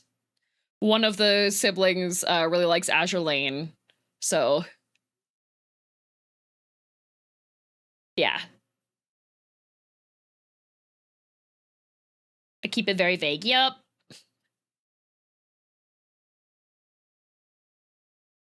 Can't imagine bullying not happening. Oh, you know, I heard weed. No, not weed. Weeb. Weeb. Who's their Oshi?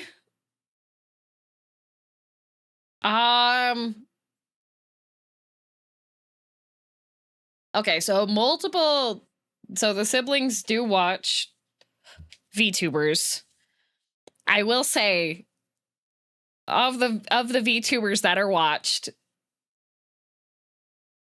Juniper is one of the ones that is Oshi'd. And I can't tell you how many times I'm talking to one of the siblings.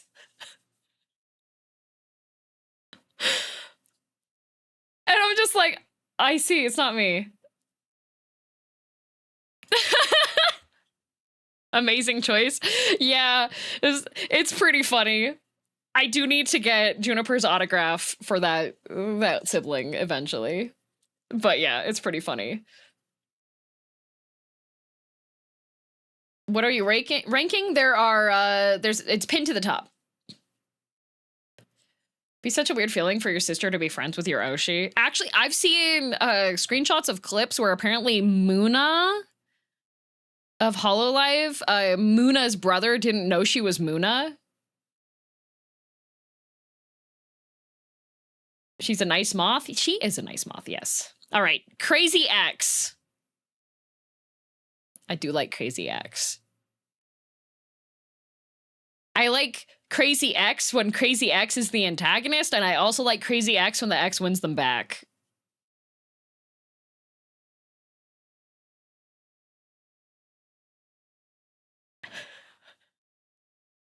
Oh no, like, there's one... We're talking full on yandere? Sometimes yandere, yeah. Also, Crazy X when it's the protag. Yeah, when the protagonist is the Crazy X. That one I like too. Depends. Have you read A Sign of Affection? I've read a little bit of it. Let's see. MC dies at the end is good when done right. Most times I don't like it. How crazy we talking?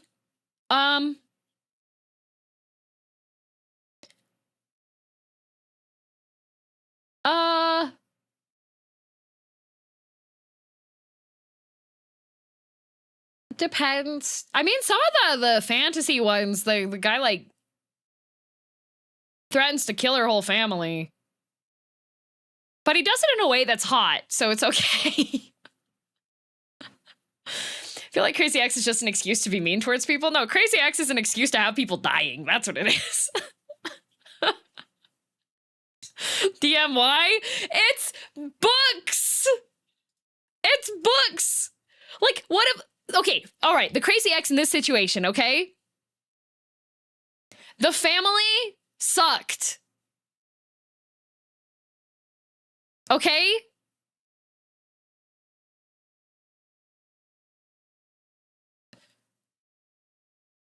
The family sucked. All right, coming of age.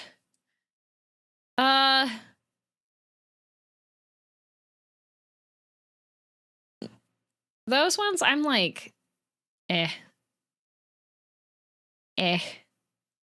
I'm always very relieved when I have characters and they have a romance and everybody's an adult.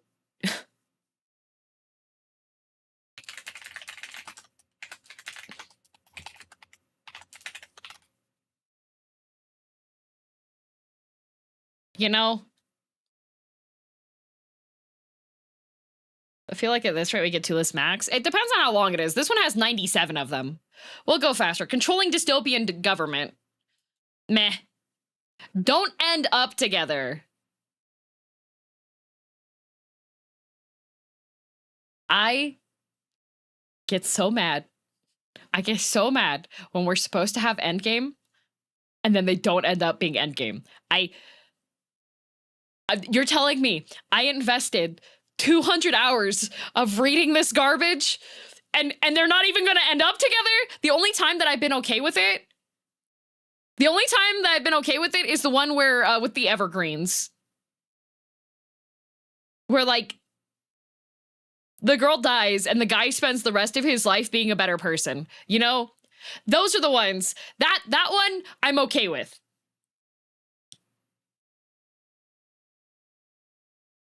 Everyone salute Blue. Rent a girlfriend.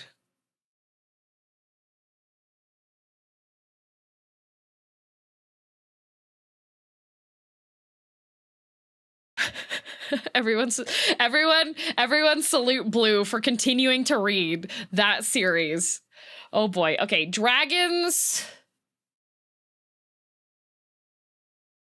Sometimes it's okay, sometimes it's not. Most of the times in fantasy, dragons are just depicted as a-holes, and then it's just not. I'm just there's got to be something else. If it's like, surprise, he's actually a dragon, and he didn't realize he was a dragon, then it's like, oh, okay. But then a lot of them are just like, I'm a dragon, I'm so powerful. What is this doki doki love feeling? Like, eh. Curse/wish gone wrong. I do love.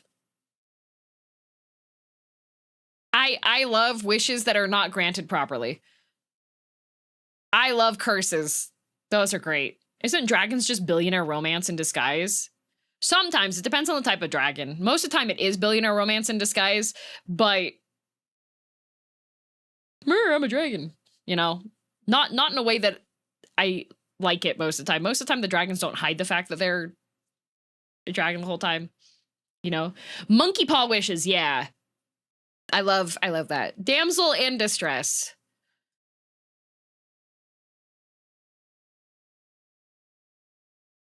It bothers me when the girl is incompetent.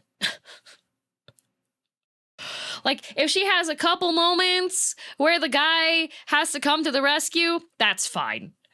if she cannot do anything without outside help, straight to the trash. Get out of here. Thank you, Oland. I like subversions of damsel. Yeah, subversions of damsel in distress I like. When she like purposely gets herself in trouble because that is the strategy to get around things and she's capable. Love that. Not the rest of the time when she just needs assistance on things. I'm just like, no. Dark-haired hot male villain. Not gonna lie, most of the time it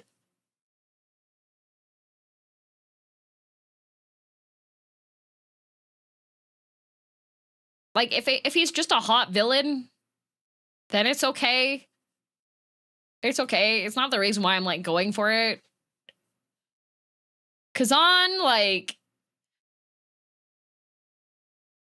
I liked him because they were allied to antagonist.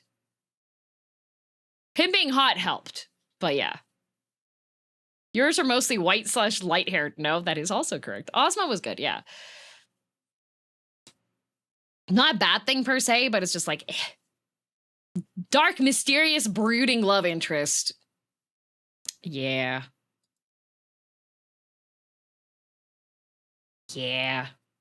He's got that spiky hard exterior and then he cracks under love. And you're just like, ha ha ha ha, you fell for it. I like that. What about the Duke of the North trope? Duke of the North, right here. That's what that is. Right there. Shadow the Hedgehog. Thancred, I wouldn't say he was dark and mysterious. I guess he was dark, mysterious, and brooding in, like, Heavensward. Like that. Duke of Bridgerton. Yeah, Duke of Bridgerton. Okay, dead / missing girl.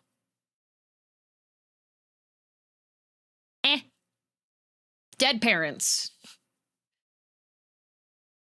Good when done right. Too many times the parents are dead just because, like, they don't want to write about the parents. Which is fine. Which is fine. We always need orphans for the orphan crusher, but, like, they're dead. Like, okay. They don't need to deal with other things, right? Death threat / murder attempts. Great. Fantastic. Their lives are on the line. Like, the reason why Rayliana ended up at the Duke's mansion, because she was going to die otherwise. You know? Yes, great. Diary writing style. I'm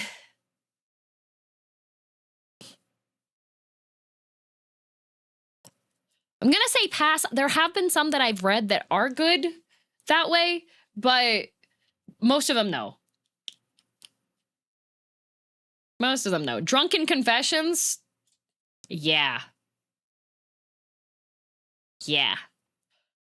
Peak romance. Peak romance. Oh, and especially when they're like, oh, they wake up in the morning and they remember they did that, and then they're like, oh boy. Or any confessions. I saw like other confessions as well. When the character gets drunk and then confesses stuff, I'm just like, hey. Enemies to lovers? Yes, delicious, yummy. Grumpy and Sunshine? Great, love it. I love like romantic couples where one person is just like, brah, and then you have like the other person being like, yay! Enemies to lovers, my beloved. Oh gosh, I am such a sucker for enemies to lovers, especially when it's done well, enemies to lovers.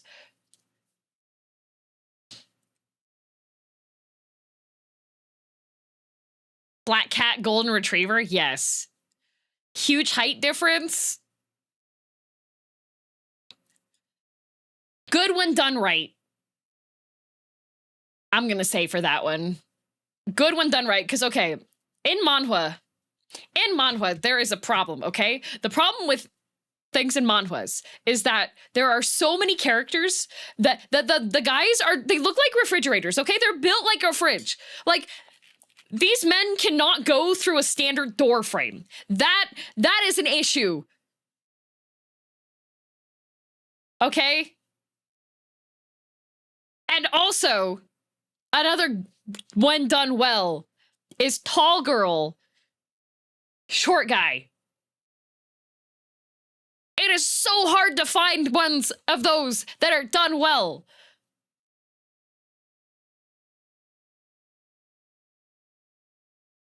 Yeah, a lot of the love interests in manhwas, the guys are drawn like Kingpin.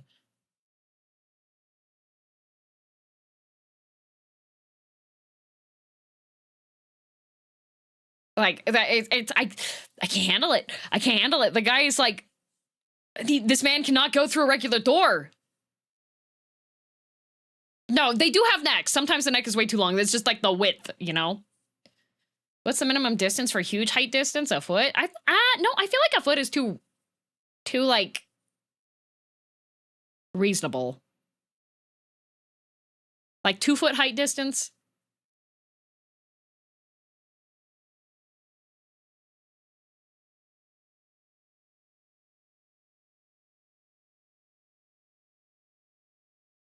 Seven-foot guy, 5-foot girl? Yeah. 7-foot man and 5-foot girl. Yep, there you go. Perfect.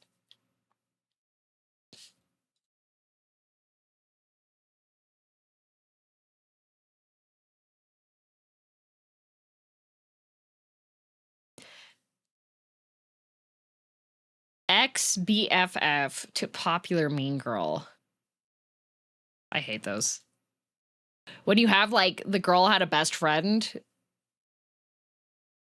and then the friendship falls apart, and now this girl has, like, all of that person's personal life stuff, and then they start, like... There's a couple of ones like that, where the ex-best friend becomes the bully. Oh my god, I hate those ones. Oh, that goes into betrayal. Some are good. I have not found any of them that haven't made me mad. It's messed up, yep. Fairy tale retelling, good when done right. Fake relationship, also good when done right. Femme fatale MC, good when done right. Forbidden love, good when done right. Found family, good when done right. Forced proximity, I do like.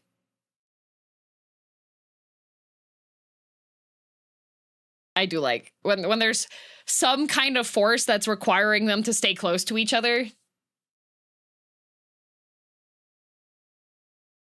I do like those ones.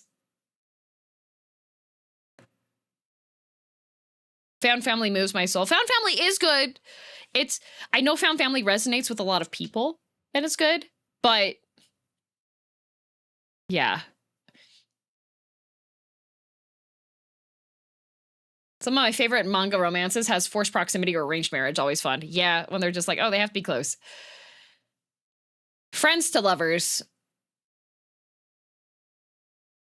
It's okay. Heist? I mean, maybe. High school? High school? I am so tired. I am so tired. What's a heist one? Like, I would say Bakano would be a heist. Like thieving, stealing stuff, you know? High school is just like, I'm tired of high school. Ocean's 11. Yeah, Ocean's 11's a heist, yeah. High school, okay, extremely oversaturated, but it's just like, so many of the high school romance ones have to deal with coming of age and then like miscommunication and just like general awkwardness on things. There are some that I like. I love Hyoka. I love Hyoka. But for every Hyoka, there's 200 tired old high school romance, okay? Okay, looks like they could kill you as a cinnamon roll. Good when done right. Looks like they could kill you. They could. Love that. I hate everyone but you. Love that. Immortal / mortal. Love that. Instant love. Love at first sight. Good when done right. Knife to throat. I'm not quite sure what this is asking.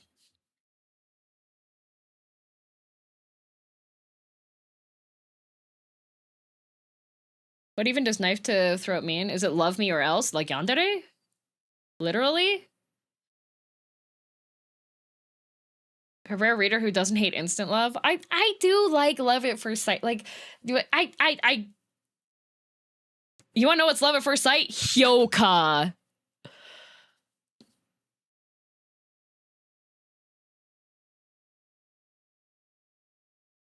Falling in love in a weird situation. Oh, okay. You know what? Love that. Like the girl's got the knife to the guy's throat because he was kidnapping her for money or something, and he's just like, oh, wait a minute, this kind of hot. That, yeah. Princess Mononoke? Okay, yeah. Like that. Love that. Actually, let's put this, inject this into my veins. That's happening with Happy Marriage. When you have like, and they're fighting, and then one of them is just like, "Ooh, I actually want to kiss him right now." I'm just like, letters writing style, maybe interested. Long lost royal. Pass. Like, it's me, Anastasia. I get tired of those. Like, there's so many times it's just shoehorned in where I'm just like, ugh. Maybe they should stay lost. Yeah. Looks like a cinnamon roll could kill you. Love that. Looks like a cinnamon roll is one. Also love that. This is Yachiru in Bleach. Like, Yachiru and what's his face with the spiky hair with the bells at the end. Oh, that's the wrong one. Whoopsies.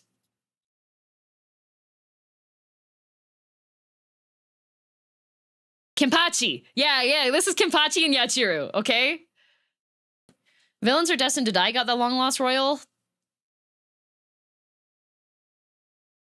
Yeah, but that's not the reason why I liked it or why I was going for it, you know? I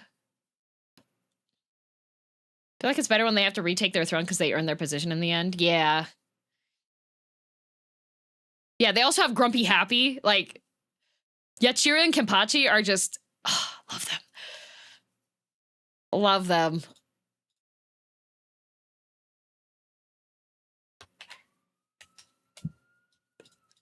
Kenpachi's great with kids. I got the reveal with Yachiru being even more insane than Kenpachi made me so happy. Okay, next door neighbor romance. That one's good when done right, I feel.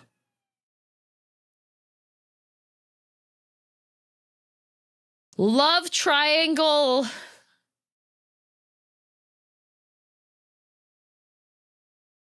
If it's added in a bit later, and you know what the end game is, and it's just because like one of the people has like a bit of a crush and it's okay, then it's okay. Then I like it, okay? When the whole thing is a love triangle and you don't know if it's gonna be the main guy or the secondary main guy, and you're just like, damn it, woman, make up your mind. Is it really a love triangle then? If it's an actual love triangle, then I do not like it. I don't like it. It makes me mad. I get upset. They bait you into believing the other ship and waste 2 seasons just to end with the original main. Yes. And then they add an additional season and they go, actually, she's going to go with the other one.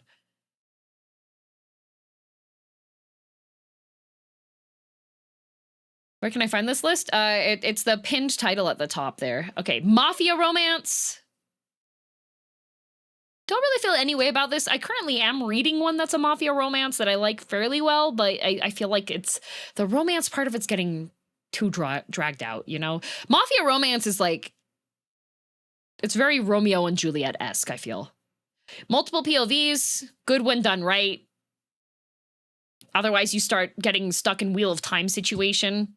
And then you're like, I wonder how many books it'll take for us to get back to this party, you know? Mutual pining. Love that. Oh, there is one currently that I'm reading where they are mutually pining for each other, and it is so good.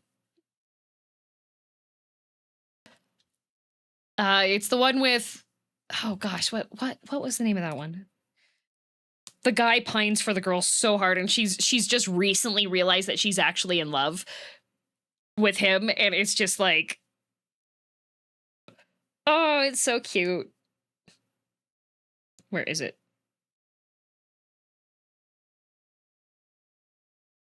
I have to find which app I'm reading it on. Okay, it's not that one. Okay, it should be on Tappytoon. Broken Ring. That's it. The Broken Ring, This Marriage Will Fail Anyway. That one has some good mutual pining. Oh my goodness. Oh, it is so good. The guy is stationed for like a military operation thing, and his letter gets delivered to his wife. And for the first time ever, she writes that she misses him. And he gets the letter. And he's like stationed in a military operation. He hops on his horse and rides the horse for 6 hours to get back to his wife's house because he's like, and she's like, you're stationed for a military operation. He's like, yeah, but you said that you missed me for the first time. And I missed you too. So I'm, and it's really, really cute. And then they of course start kissing because he's there, he's visiting and everything, and she's really happy to see him. And then she's like, why aren't you getting undressed? And he's like, well, I rode my horse for 6 hours, and since I've been stationed on the front lines, I haven't really been able to like take a bath or shower or anything, and I know you really hate when I'm stinky. And she's just like, leave. Go back to the front lines. Leave. It's so funny. It's really sweet. That one, Broken Ring, that one has a lot of tragedy to it, but it's also the relationship between the two characters is really, really cute. He's just trying to be considerate. Yeah, it's, oh gosh. Does she get that no people flat face look when she says it? Yes. It's good. It's good. Let's see. Magic Academies. This falls into like boarding school for me. If it starts off at the academy and then we leave the academy so we can go do non-academy things, I'm okay. But if we're just stuck in the academy most times, I don't like it. It's just high school but magic. Makeover.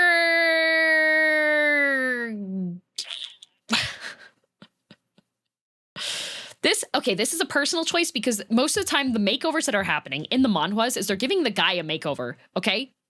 And I get my beautiful puppy dog-eyed scrungly man, and they give him a basic haircut and shave his face, and they ruin him, okay?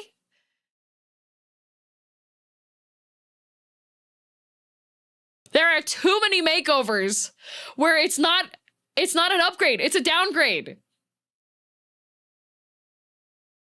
And some of the ones with the girls too. Oh, Rin, thank you very much for the gift subs. Thank you. I mean, like, go lift, etc., and it takes 6 months. I mean, okay, if it's a makeover that's taking a long period of time, like I Will Save This Damned Family is one where the MC, the girl MC, she does eventually have a makeover, but it takes a good like 60 chapters as she is working her way through this, right? The author of Yet Another Romantic Fantasy is the best for not doing it. The author of Yet yet another romantic fantasy is recorded in an interview talking about how she hates when they pretty up the guy. Not another romantic fantasy. The guy's hair stays long and scraggly. He has a scraggly beard. He is covered in scars. He's got wrinkles. He's just like, yeah. You know? Stupid basic a handsome boy haircut. Like get this out of me, right? Huge scar across his face. Yeah, right? Mates. I'm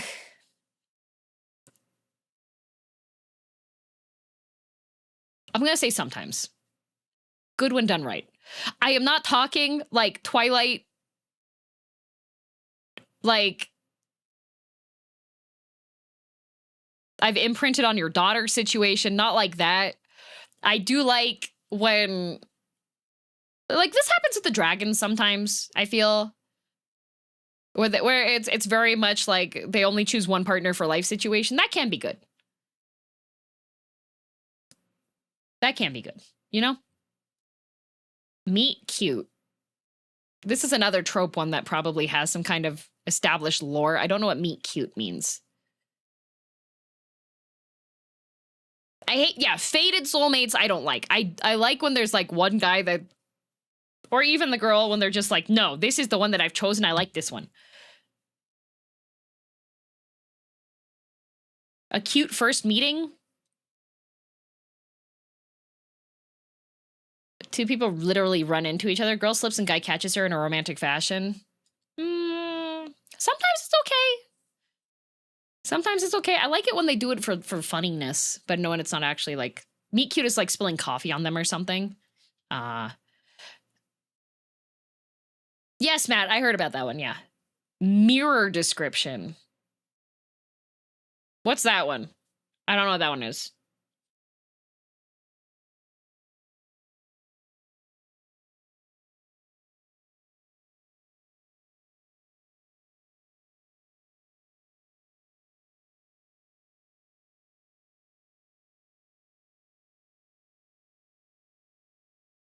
Opposites, I guess? Mirror opposite? Is it?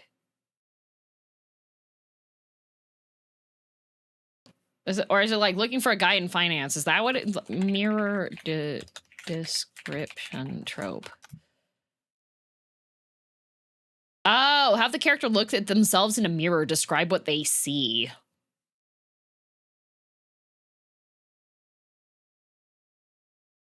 Hate that. Only time it works is if the character has amnesia and they're waking up and seeing themselves for the first time. Miscommunication. Hate that. Oh my God, I hate miscommunication. When there is a story plot that goes on for 50 freaking chapters because one character didn't say something to the other character when they could have. Looking at you, A Realm Reborn, we have link pearls. Why weren't we using them? Why did I have to go on a freaking 20-hour quest chain because you didn't use your freaking link pearl? It's a good thing we have that now. Okay, anyways, I digress. Anyways, misfit / outsider MC. It's okay. Looking at you, Name of the Wind. Oh my God. What's worse is when they refuse to clarify when they have the chance. Yeah. Multi-generational story. Maybe interested. This is one that would, so like this one is taking child of MC and just continuing the storyline. And I feel like there's potential for it, but it's also like, I haven't really looked at it.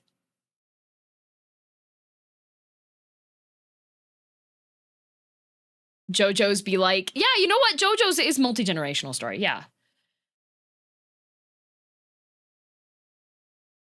I don't mind miscommunication if the core issue is born from miscommunication, then nah. I mean, okay, there is a classic story which is called like The Gift of the Magi or The Gift of the Magi or however, which it's supposed to be, it's just rooted in miscommunication. It makes me mad. I don't like it. It's supposed to be this like heartwarming parable about like caring for others by giving up things that are important to you, but it just makes me mad at the end of it. You know,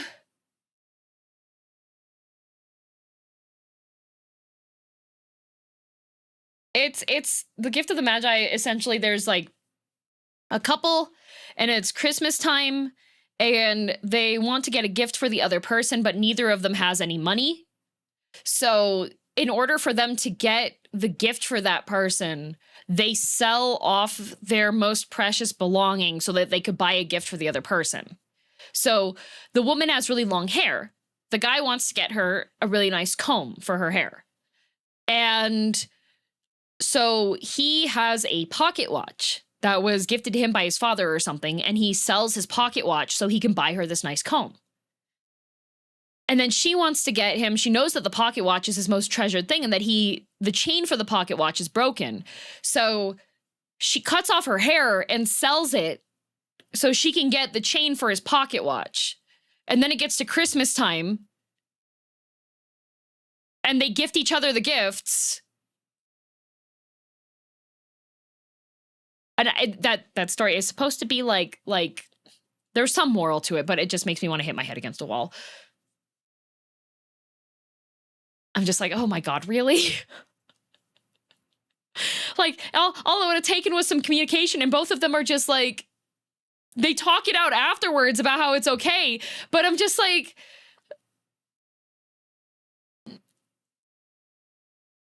come on! All you need is love is like the moral of the story, and I was just like, I want to hit my head against the wall, actually. Okay, mysterious new guy.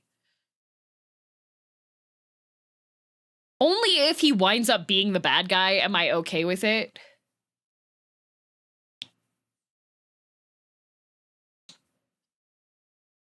The girl's hair will grow back. Yeah, but the pocket watch won't.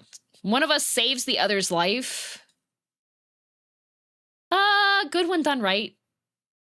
Opposites attract is also good when done right. Normal MC, paranormal love interest. Yeah, I love it. You know what one I like a lot? Where did it go? There it goes. Okay, I didn't put it in there. When the MC falls in love with a ghost and you know from the outset that they can't be together because one of them is dead. Oh my God. Oh, it's tragic. DM with her impossible relationship standards. This is literally book tropes I enjoy. I don't want any of this. I don't want any. You think I do not want to be in a situation where I'm about to die, okay? Toilet bound Hanako. Yup. I read one when they die and get amnesia. I hate it. I hate that. All right. Not like other girls MC. So many times it's just really convoluted. So like the not like other girls MCs are not girls. That's the thing. That's the problem. I like it when there's a character that seems like they're not like other girls, but then it turns out that they're straight up like they just gotta have like turbo RBF. Okay. There was one that I was reading where the girl thinks that there's like a Gyaru style, like very maked up girl that's in high school, and she thinks that this girl like doesn't like her because they have vastly different like interests and stuff. And then the Gyaru girl like stops her from being bullied and stuff. Like I like that. I like that. You put miscommunication and love it. What? How did that get there? Old warrior reluctantly helping MC. I do like that. I do like that. Convince angry old person that they need to help. I like that. Through miscommunication, that's through. Yep. Omegaverse.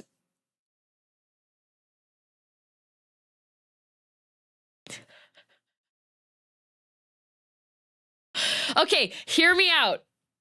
Hear me out. The problem with most Omegaverse is that it is just shoehorned into most toxic yaois, okay?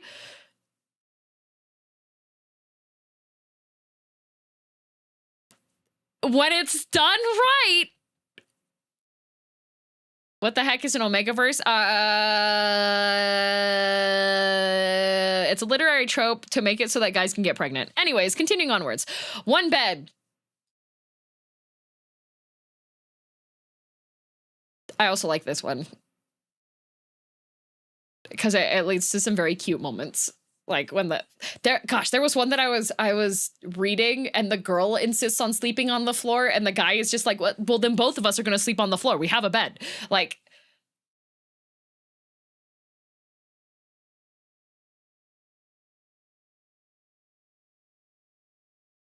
so there's some cute ones. Still can't believe there was an Omegaverse anime last year. You know, want to know what I still can't believe? The Omegaverse trope came from a Supernatural fanfic.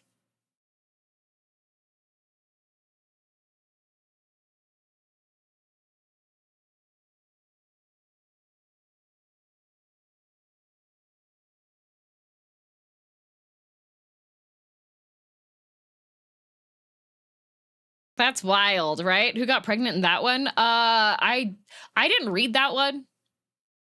Not gonna lie. Most of the Omegaverse ones that I have like started reading a little bit of, the guys are never pregnant. It's just an excuse for like toxic yaoi and the oh, I can't control myself because it's alpha season right now and your blockers as an Omega stopped working and I'm gonna go beast mode. That's usually what it winds up being. It's just an excuse for it to be toxic yaoi. Like it's a reason for two guys to start making out. That's the reason why the Omegaverse is in. That's like 90%. They're never pregnant. It's just one guy being like, I'm about to morph, and the other guy being like, oh no, I didn't take my medication. That's literally what it is. That's literally what it is. It's just toxic yaoi. That's all it is. Just two guys morphing out. Yep. One horse. Do love. That's a good trope. It reminds me of the I'm feeling romantical guy. Yeah. Morbius would have sold way more if it was Omegaverse. It would have. It would have. Okay, one of us is dead. I need to look up what that trope is.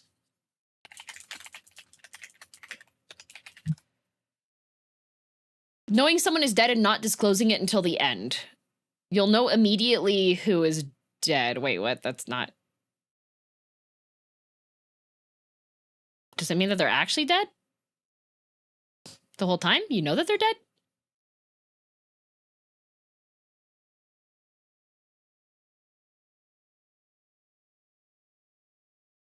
Maybe?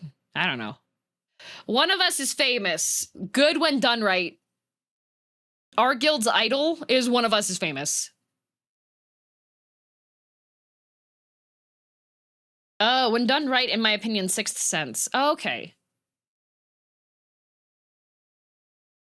So it's Frieren.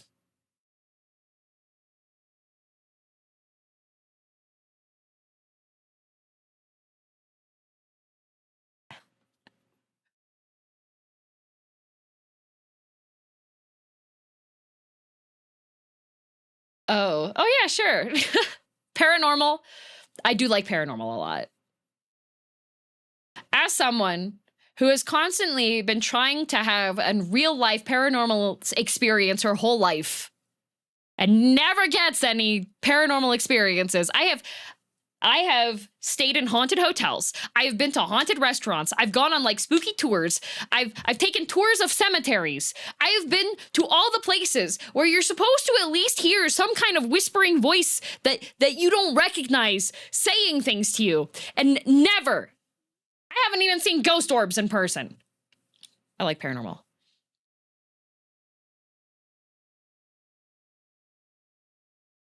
We're going tomb raiding? I would go tomb raiding. Take me to a haunted sanatorium.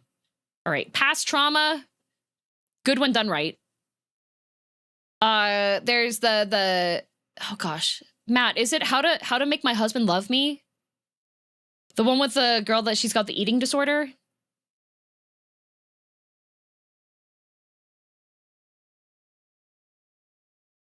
That one's really good. Don't make this public knowledge. Exorcists will try to enlist you. I would love to go along with an exorcist.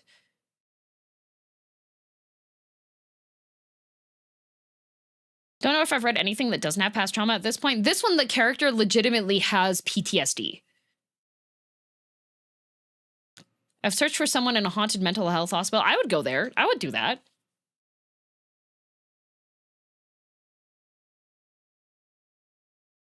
Second chance romance.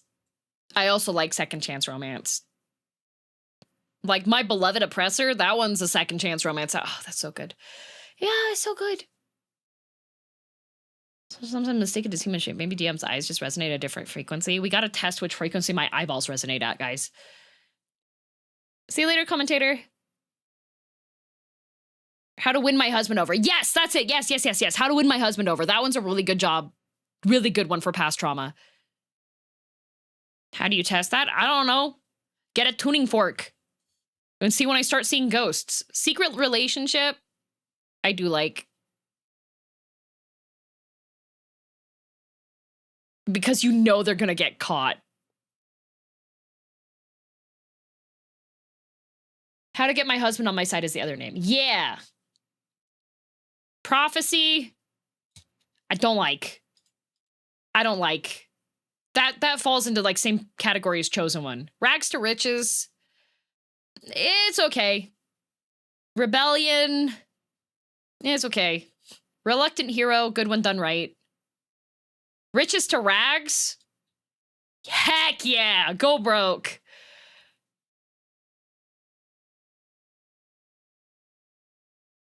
Go, bro. You have some person that they just lose like all of their fortune and then they have to try to figure things out. I love that. Get scrungled. Right person, wrong time. Oh, I really like this one, but it hurts. I like this one a lot, but it hurts. Like, oh my, just, oh, it's tragic. That Freerin, there you go. Rivals to lovers, yes. Royals, good when done right. Sometimes people just add royalty and then they don't know how royal systems work, actually. And then it's just like, okay, you just wanted an excuse for them to be dressed really nicely and have too much money. Self-loathing protag. I also... Under the oak tree. Under the oak tree. Under the oak tree.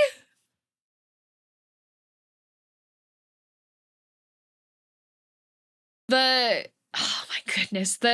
In volume 2, because I'm buying the physical volumes of that one. The guy is trying to get to know what, like, him and his wife, it was an arranged marriage. And he's trying to get to know her. And he's trying to find out the things that she likes, and he asks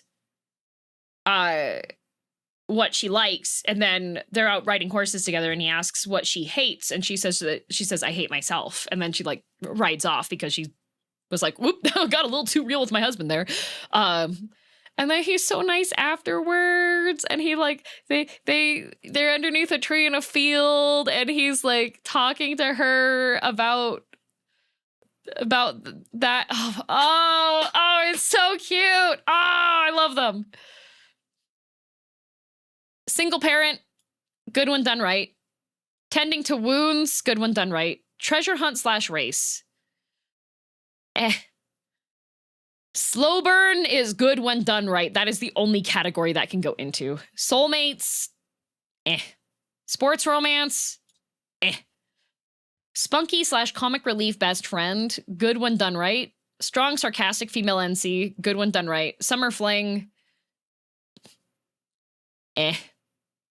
Super sassy protag, good when done right.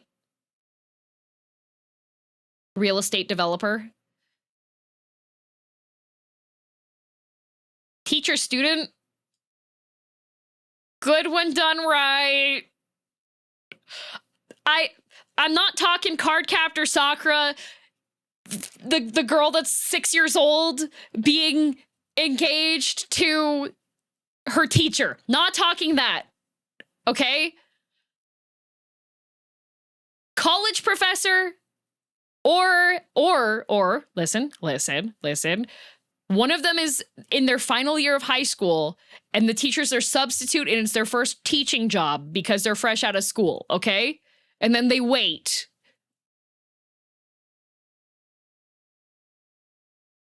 That is what I mean by good when done right. Okay? Self-control. Persona 5 is sus, okay? No Joker Kawakami.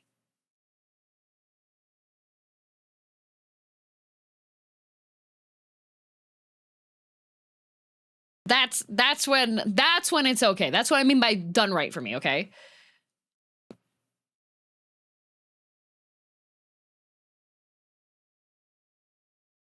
But not direct boss. Oh, you're not. I do like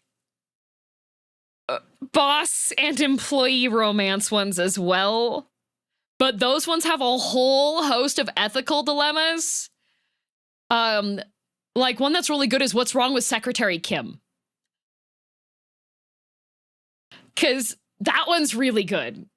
I did not remember that from Cardcaptors Holy. Yeah. Their classmate with like the short curly hair. Her and the teacher have their promise rings. They're in a relationship. And that is no. In fiction, power dynamics can be good.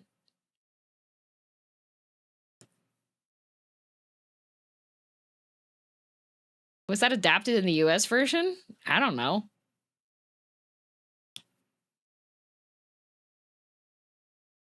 I accidentally read What's Wrong with Secretary Kim when I meant to read Manager Kim. What's Wrong with Secretary Kim is good because at the beginning she's trying to quit her job because she hates working for him. She does end up quitting her job. So there's the ethical dilemma part gets solved there, but yeah. Unrequited love.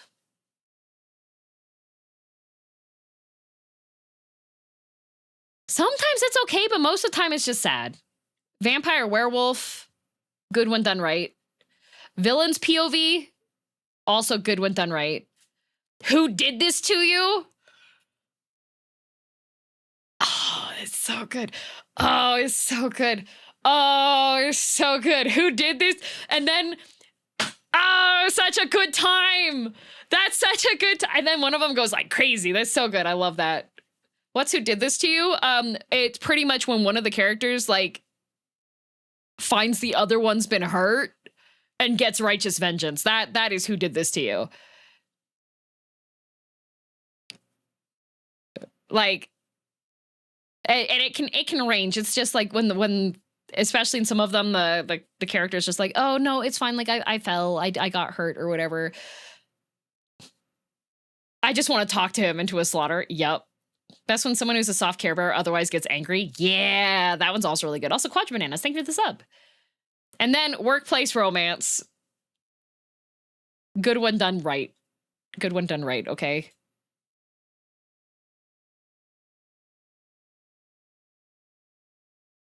Good times. All right, this one had 97, so the next one should be a bit faster. Because I don't think we'll have 97 characters, okay? Let's see.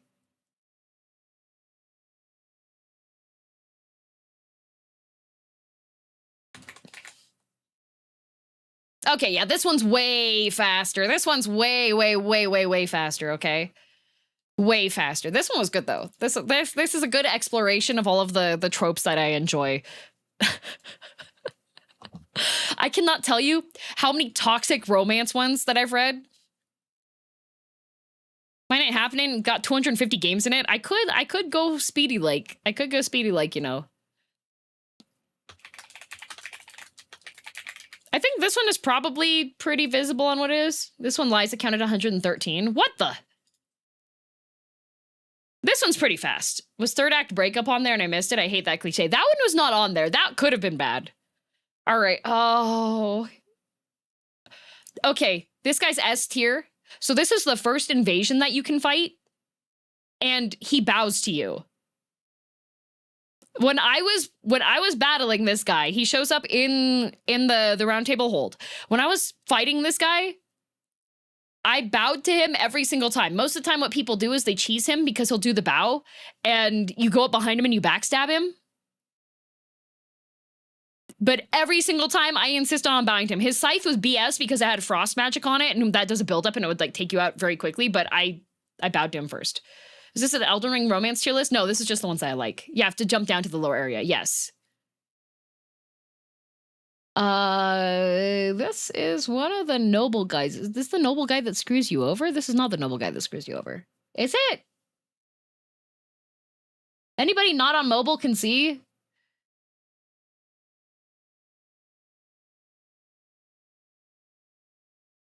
These pictures are too small. Hang on a minute. Hard to tell even on PC. Oh, it's the guy with half a medallion?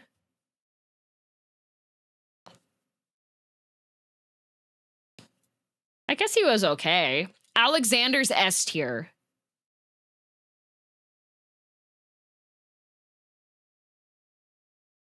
This guy is, he's essentially, he's got the very heavy armor. I remember him being a bit sassy, but eh. This is the convict guy that gives you the seafood. He is the one that is making the seafood pot boil.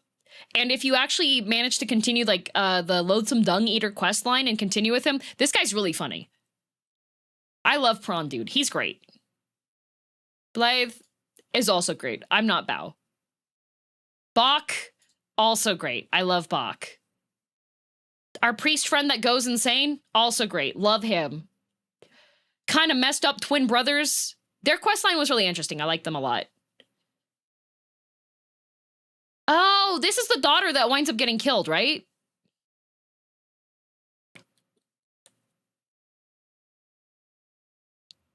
Is that her or is this somebody else? That's, oh, this is Dee's twin? Is that Dee's twin?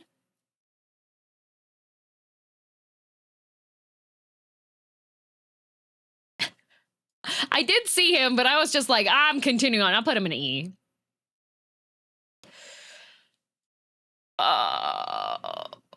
House Hoslow. It's written in blood. Who's that? So, this guy is the second brother? House Harlow, yeah, Hoslow. So, his older brother is taking over for the family because he believes that his younger brother is too soft. And so the brother is this guy is trying to find his way, essentially. So he tries being a killer for the Volcano Manor and it doesn't work out. And then he makes his way to the Pot People village and he's a good bean. Okay, he's a good bean. He's a good bean. And also the armor set is sick, except for the cool helm you have to get from killing his brother in the snow area with the invasion. Want to change the pin message? I'll just remove this one. This one should be obvious, yeah. He goes to the Pot Village and they all live happily ever after the end. The Loathsome Dung Eater. I love him. If you have a character that is presented as a villain and they continue to be a villain and they're a good villain, I love. All right? That is Yotsuyu level, okay? Oh, message retracted. Man, every single time. Unpinned message. There you go. Loathsome Dung Eater. I loved him. I don't remember who this guy is. I don't like the finger ladies. This guy's an a-hole. Don't like him.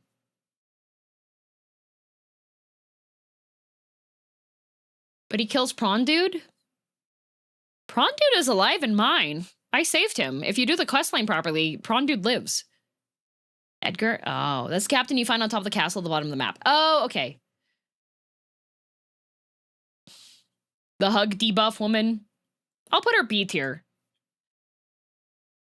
Interesting lore, but eh. I don't remember this person. I hate Gideon Offnear. Gideon Offnear is every single Souls-like commenter that feels like their way is the right way. They are every single Souls-like player that is just like, I read the Wikipedia. Hang on, I'm gonna open my door because it's getting warm. He's like, I read Wikipedia. This is obviously the most heck you, Gideon. Don't like that guy.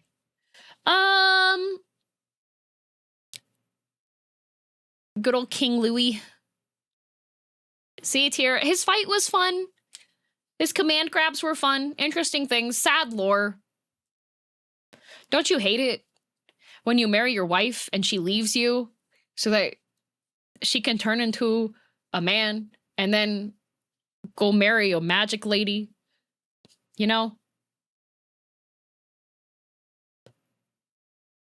Hated this guy. Whiny, annoying man. That's what he was. Pretty sure sad lore applies to 80% of the people on this list. Yeah. That's rough, buddy. Here we have... Do we have Radigan and Marika separated? Yes, we do. Okay. Love Radigan. Bear witness. I love Radigan. He's interesting. Sun guy, love the sun guy. T-pose for days. This guy can go jump off a cliff. Takes your money, knocks you out. Hate that guy. Don't remember who this one is. Wait. Is this just Alexander again? No, is it? Oh, wait, this is the really big pot. It doesn't really do much. Our lovely blacksmith friend, love him. Okay, wait to leave marriage to marry someone else. But America just, like, stranded him. She just packed up in the middle of the night and left. Where's Prawn Dude? Prawn Dude's right here, A tier. That's Godwin? Millicent's questline. Oh, okay, yeah, I hate that guy. This is the eyeballs girl. She was okay. This is our big giant scholar friend. I love him. This is the blind girl that ends up getting killed because she's waiting for her dad to come back. And you can also kill her too. Kind of sucks to suck for her. Book Behemoth. Yeah, I love him. Old Knight Istvan. I don't remember fighting him, so he wasn't memorable. Okay, then we got another pot, which is not Alexander. This is the guy that calls the festival for Radon.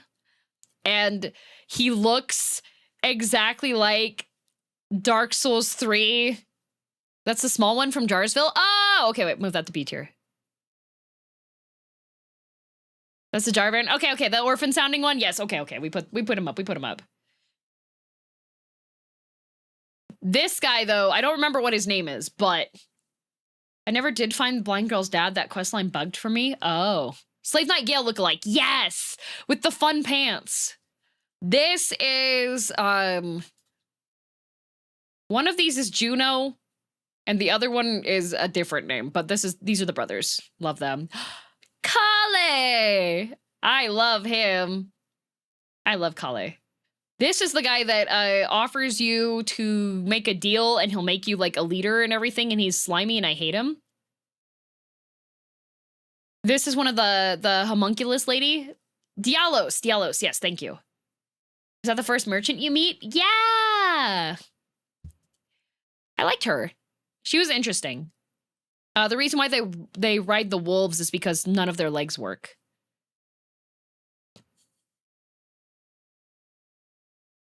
This one is the guy. He's kind of Onion Knighty, but you don't really get as much from him. Millennia Blade of Mikola. She's never known defeat. Therefore, she must go to A tier.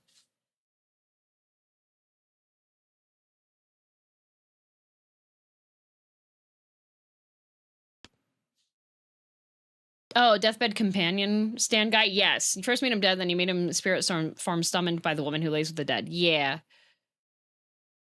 Black Blade Malekith. Love him. Marika.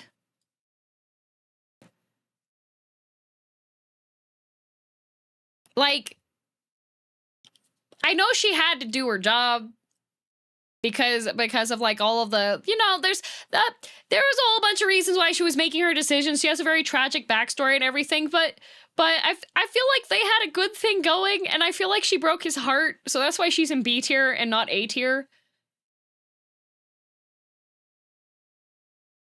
This is our girl. She gives you a car. Millicent also is A tier. I loved her quest line. This...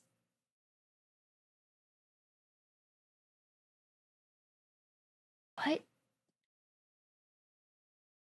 Is... Oh, wait! That is, that's Twinkle Toes. That's the evil child. That's Mikola.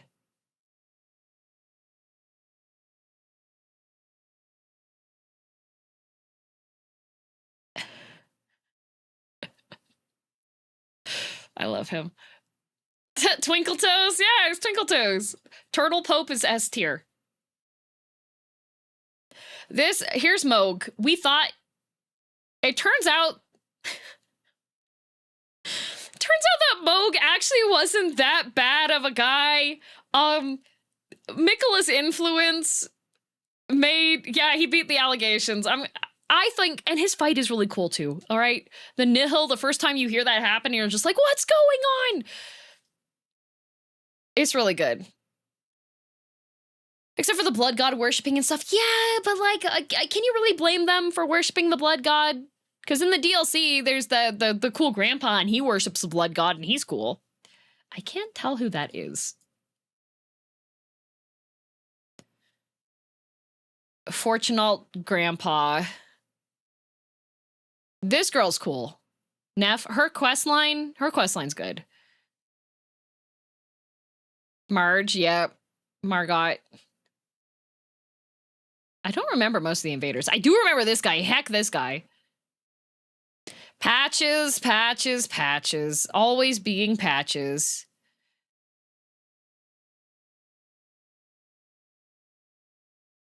Considering the options, blood ain't that bad. Yeah. Patches is top tier. That is somebody. I don't know. Oh, Bossman Radigan. Okay. It is so satisfying. Not in a good way, but fighting his boss fight and getting smacked in the head with the hammer, I think the character animations for that is probably one of my most favorite things. He just like, boom, and the rawest grab. It's so good. I love it. Like, hate dying to him, but I love... Hammers your skull into the pavement. I love it. Radon, S tier. I love Radon. I love Radon's lore. I love his fight. I love... He was just such a bro that everybody was like, yeah, he's going crazy. We're gonna band together so we can give him the most epic fight of his life as a send-off. Like... I love Radon. Ronnie, I will put as A tier. She gets married and then dips out on a cruise, so like... I got married to her. Ronnie's mom, I'm gonna put B tier. She is very tragic. I just don't like her hat. I don't recognize who that is. This is our Spirit Bell lady. I love her. She's so misguided at the beginning. She's lamenting the fact that her companions all got to go get grafted and she's not grafted at all. Roderica, yeah. I love Roderica. Her and Hugh are buddies. Like, it's so sweet. Remember Trope? Like, grizzled veteran helps character? Like, that's Hugh and Roderica. She's a cinnamon roll. I love them. Oh. Rogier. I love him. He goes crazy because of the death root stuff. He's your bro. He's the one that you summon when you're fighting Margot. And he gradually goes insane. I wanted to save him so bad. Yeah. This is our good old crazy buddy. That is fingerprint. Vike. I love Vike. Vike has great lore. And also a really good spear for PvP. Power stance that make people hate you. Together! He kind of a freak, but I do love him. He loves dragon ladies? Yes, he does. I really liked the Volcano Manors storyline. That was cool. That was interesting. Praetor Reichard, yep. And here is Selin. Our should forbidden magic be forbidden, guys? I don't think so. Can you go steal stuff for me? I love Selin. She's great. Turns into ball, yep. And then this we have our makes everybody into puppets freak. I respect him. I like his big hat. He is a creep. Selvis. Yeah. He is a creep, but he is established as being one when you first meet him from the very start. So I liked him because of that. That's the thing that makes you take more damage and have more animosity. That one's the one that's just like, here, you want a challenge mode? This is the cool wife of Reichard who loves him. And based off of what lore things are, she's likely from a foreign land where she was a cool dancer, like fighter lady. Shabiri, yep. Nothing if not consistent. Hated by everyone. Good. She eats him, you know?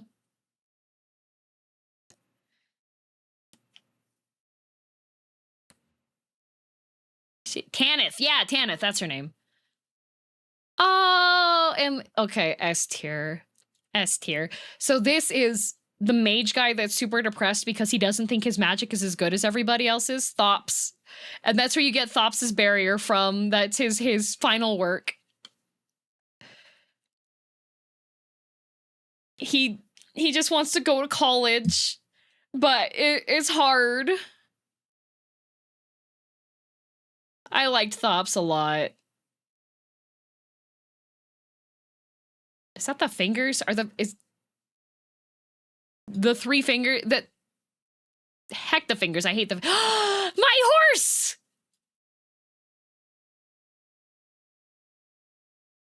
He dies because he's a Soulsborne NPC. Yeah. My horse is S tier. This guy, hate this guy. Don't like the bell ladies. Don't like the two fingers. I don't like any of the fingers.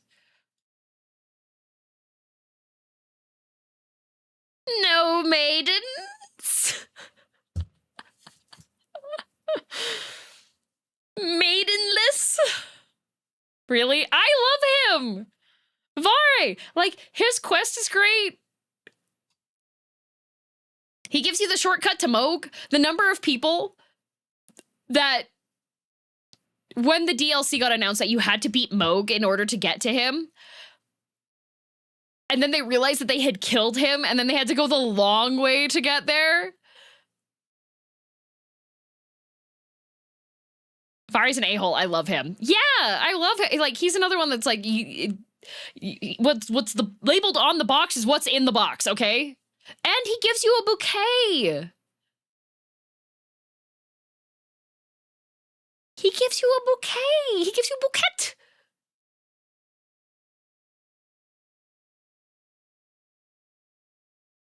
This guy's a baddie, but he winds up getting possessed by Shibiri later, which is unfortunate for him, but I think he's great. Never knew you could do his quest to get to Moog shortcut, so it didn't matter for me. I helped so many people before the DLC release was. Oh, and dear precious snake girl, Ryla. I love her. She just wants to fit in. She's part family. She lost her pendant and this a-hole took it, but you can get it back from him and keep him alive, so. And gives you Volcano Manor shortcut? Yes, best girl right there. I love her. I love her. So yeah, this is way faster than the tropes, because this one we all know the characters. The tropes I have to explain behind the tropes. Can we knock out the Skong tier list real quick? Okay.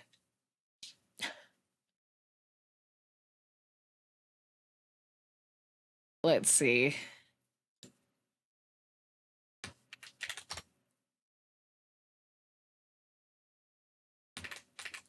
So this is Act 1 and Act 2 tier list.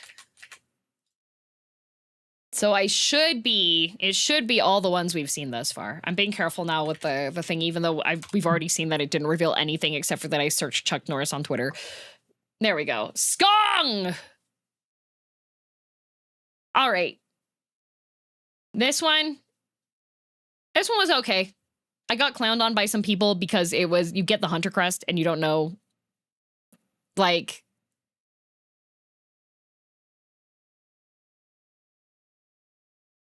I got clowned for trying to pogo, but I was like, I want to pogo. Bell Beast. Fantastic. I love the Bell Beast. Lace. We'll put S tier. I like her oh-ho-hos. She was very cool. She was fun. Chorus. Fourth chorus is, that was great. Was it a gimmicky fight? Yes. Was it terribly difficult? No. Was it really cool still to see the big robot show up and start attacking you? Yes. I really liked it. I liked it a lot. This lady is eh. Widow, I would say, is A tier. I liked that fight. That was really fun. Like, very frantic attack pattern and stuff. I thought was neat. Last Judge, don't like. Spotty freaking hitbox and dodge box. Didn't like that. Didn't like that at all. Phantom was double S tier. Thank you for being a boss that only hits for one mask of damage, but also has really cool attacks and music. That was great. Liked that a lot. Bay Gugs, great music, fun attack patterns, the lore. So good. I'm guessing that this is Lace Part 2?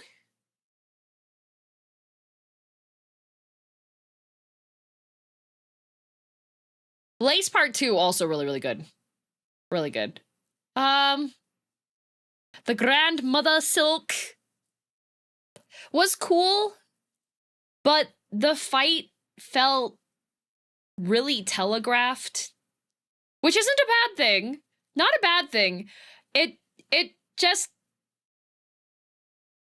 I liked the Lace Part 2 fight so far on here, probably the most, because it was really rewarding for movement, you know? And parrying. It felt really good. Grohl, F tier. You know what? Here, we're going to put him in F tier so bad that we're F tiering him 3 times. There we go. Her stage interactions kind of saved her for me. The stage interactions were cool, but it was just, it felt like it was less reaction requiring, if that makes sense. Soup tier, yeah. The brothers, I liked this fight. I didn't like that there were a bunch of add-ons, but I did like this one. This one was neat.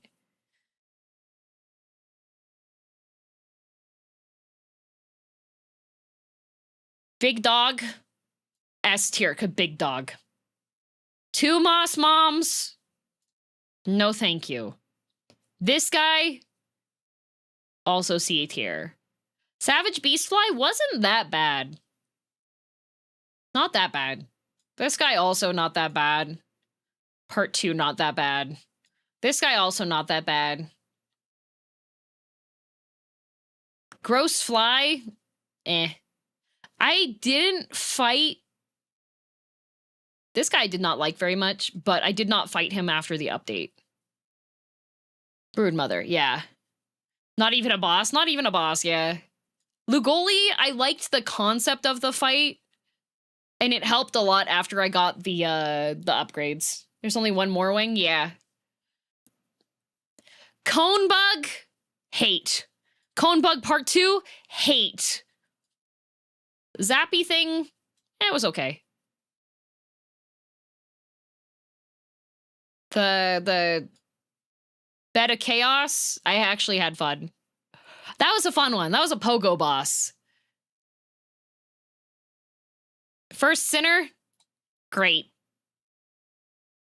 Gauntlet of Pain and Suffering, bad. Trobio, double S. This fight wasn't that difficult, but it was... I'm gonna put A tier, because it was cute. A tier, because it was cute. This fight was fun. Chakra Duel was probably... Chakra Duel and Lace would probably be the top 2, like, mechanics fights thus far that I've done I enjoyed. And I didn't do this one. That's the witch crest there, so. With Witch Parasite, yeah, because I don't know what that one is, so we can't rate those ones, but here is Act 1 and Act 2 Skong bosses.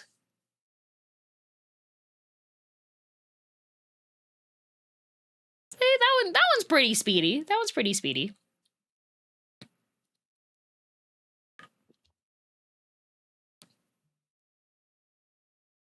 That fight's different with the parasite? Apparently. Parasitely.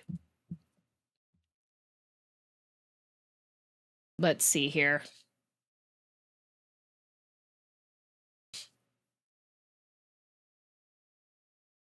God's time for another. I do actually have about 30 minutes that I can do additional, so we still do have time. We still have time. The fight is simply harder with the parasite, no new attacks. Oh, okay. I'm surprised there are more on the like side than I thought there'd be. I think, like, for me, C tier is just kind of like, eh. It's okay. It's more on, like, frustration levels and things.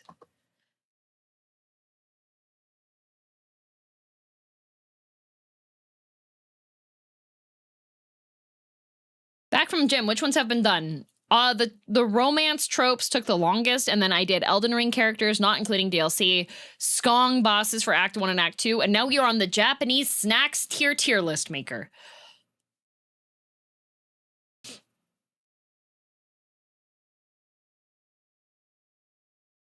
This one's pretty short. This will be pretty quickly. About to start. No, I have a little bit more time. Yeah, I have a little bit more time. This is Anmitsu? Anindo? No, Anmitsu. Anindova?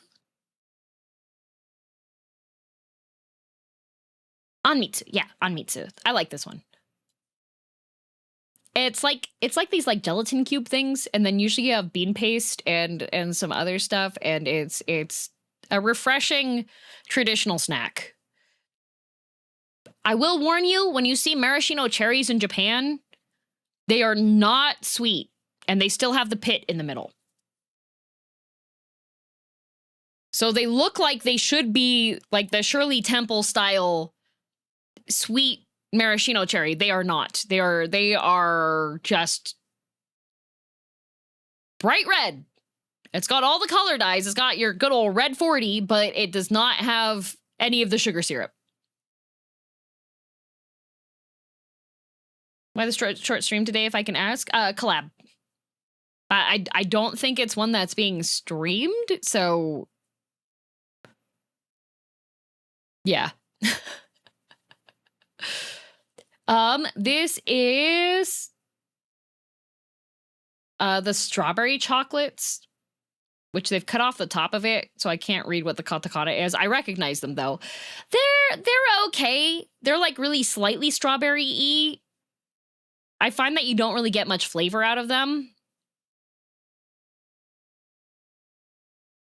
No stream? No stream. Yeah, it's just tier list and then poof. And then tomorrow is Dispatch. Chapters 4 to the end.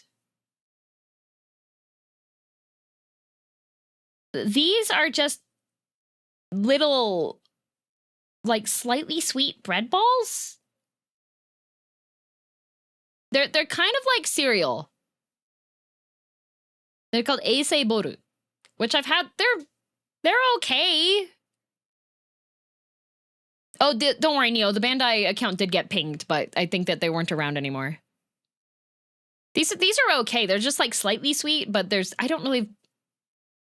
If they're there, I'll eat them. Bisicle. These are also like if they're there, I'll eat them. They're just like biscuit, snack cracker things. I believe this is Chocolate Ice. Chocolate mint ice cream. It's not my favorite. It's okay. Norishio potato chips. A tier. So this is seaweed and salted potato chips. Oh, Apollo. Aha. Thank you. Probably because it looks like the spacecraft a bit.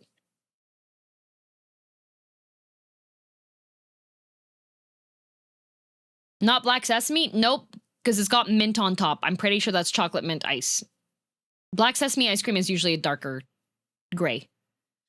Yeah, this is, I tell you, seaweed and salt potato chips is one of the flavors that I wish was just like a regular potato chip flavor here.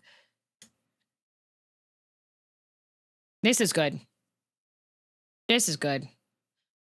Then this is the caramel corn, which it's essentially like Cheetos, but with caramel corn topping instead. And they're not super duper sweet. They're okay.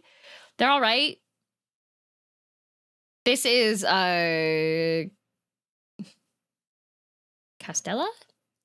It's not Baumkuchen. Is it Baumkuchen? It could be Baumkuchen. Or is it Castella? I think it's Castella. It kind of just tastes like a cleaning sponge with a little bit of sugar. Castella cake. Okay, yeah. I'm not the biggest fan of Castella.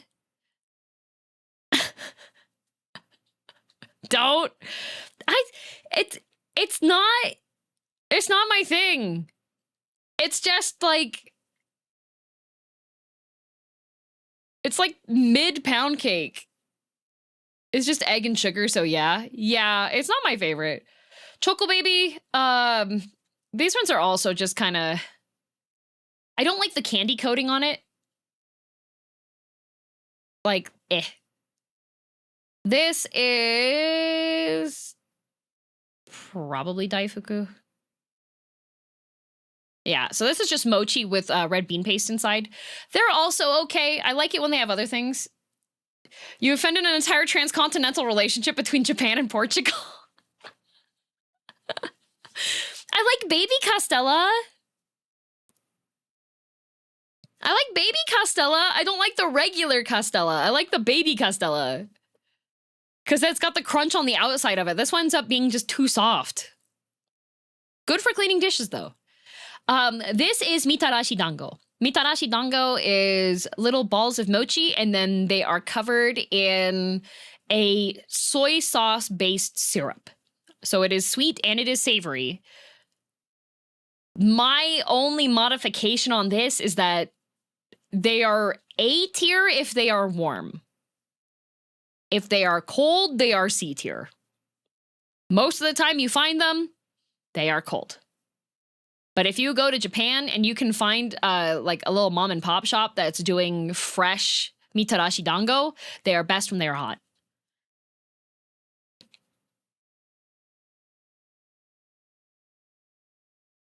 That's the Castella cake from Wikipedia. Wow, fresh is amazing. Yeah, fresh mitarashi dango are really, really good. Very chewy and soft. They're good. This is Dar's chocolate. It's pretty good. I like it. Every burger I have not had. This is matcha ice cream, which is also it's okay. I'm kind of picky with my ice cream flavors. Like I need it to be like some kind of cheese flavor or have cookie dough in it. Like I like matcha ice cream, but I like it probably more like green tea affogato style maybe. Did you say cheese flavor? Yes. Cheese flavored ice cream? Yes. Like ube and cheddar is good. Macaroni and cheese ice cream is good. Cheesecake ice cream is good. Apple pie and cheddar cheese is one of my favorites. Oh yeah, salted caramel ice cream I also like. Cheese flavored ice cream for the ultimate heck you to lactose intolerance. Hey, I'm gonna eat that ice cream and I'm gonna have a bad tummy ache afterwards, but it was delicious.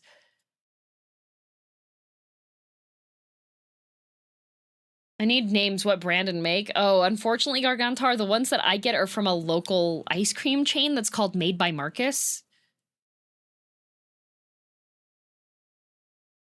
It's really good. I tried matcha beverage before. It's one of those things I wouldn't order myself. If someone gave me one for free after changing their mind, I wouldn't mind taking it.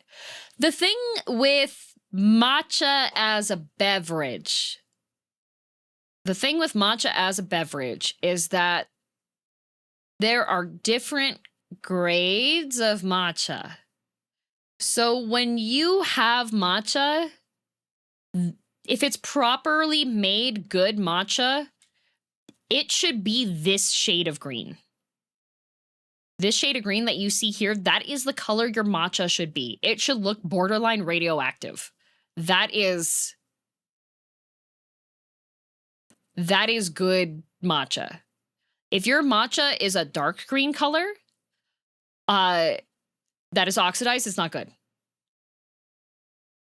And there are things that mislabel it to be ceremonial matcha, but if it's the nice bright green matcha, you get a lot less of that kind of bitter grass clippings flavor. It's a lot better. It's still going to be bitter.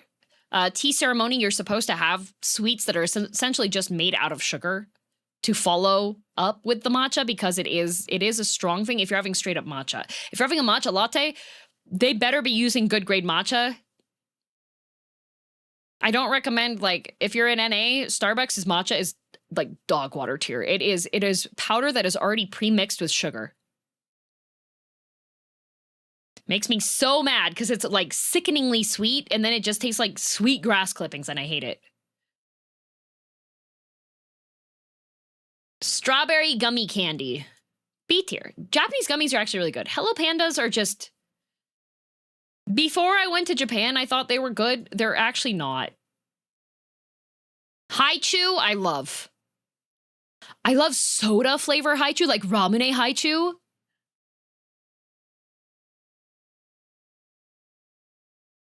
Ask where the shop owner sources their matcha to know if it's good or not. I do too, Gargantar. Like, oh my god, if I go to a matcha place, if I go to a place and they have matcha and I ask them, so where is your matcha from? And they cannot answer me and they're just like, oh, it's from Japan or it's from Kyoto. If they cannot give me details, that's not going to be good matcha. Neither my fillings nor my crowns are a big fan of haichu. Yeah, haichu is one of those kind of like chewy candies that it will pull your fillings out. The matcha I had was the color of that ice cream there. That's not good matcha. That is too dull. It needs to be a saturated bright green. If it's this color, that matcha is oxidized and it is not good. That's not the right grade of matcha. Matcha's gamer subs for book readers? Yeah. Jagavi! So these are the, they're like potato chip sticks. This is gonna sound terrible, okay? So, have you ever been eating fries in a vehicle or something, and then you eat a fry that you think is from your fresh batch of fries, but it was actually a fry that escaped from the fry bag like 2 or 3 months prior. So now it's stale, but it's crunchy.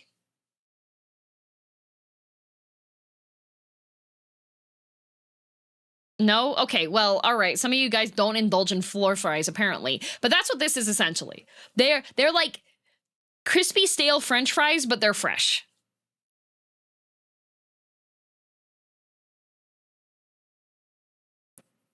They're really good. These are really good. These are the little, I don't remember what the name is in Japanese for them because it's got a bunch of kanji in there, but if you get the, like, the rice cracker mixes, these are the ones that look like sweet potatoes, and those ones are pretty good. I like them. That unlocked horrifying memories. It's a miracle you're alive. What do you mean? Gonna be honest, you didn't really sell me well with that pitch. I know. It's just like, they're stale fries, but they're perfect.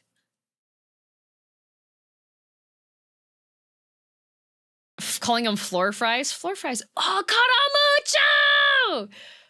So this is a spicy, very thin, like shoestring fry style fried potato that has a spicy mix on top. And this is one of my go-to like beer snacks. If I'm gonna go drinking outside of the convenience store, I'm gonna get a bag of Karamucho and a beer. That's what I do. It's so good. Any bread or pastry Japanese style is dry and tastes like nothing. I feel like you just went to really bad bakeries, because that is a wild statement.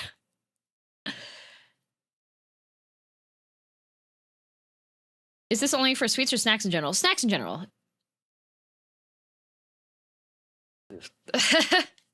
Spicy fries and beer is a classic combo. Yeah, but these are like potato chip fries. They're good. These is Kinoko no Yama. There is an ongoing battle between Kinoko no Yama and then the other one that looks like these, which they don't have on the list, which I consider to be a bit of a crime. But I'm going to put these as B tier because these are just really satisfying to eat. It's just chocolate on a little biscuit. It's good. Mostly the kombini stuff. Yeah, yeah.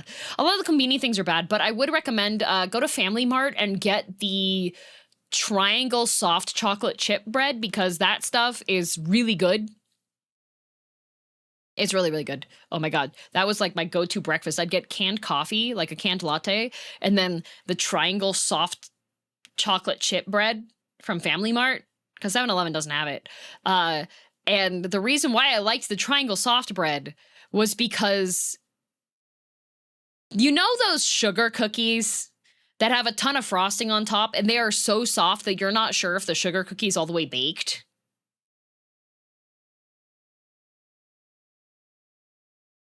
This is the equivalent, but it's a sweet bread. So the bread is so soft that you're not sure if it's baked all the way through. And I do like eating bread dough. And I like eating pizza dough. So that kind of fills that desire. Okay?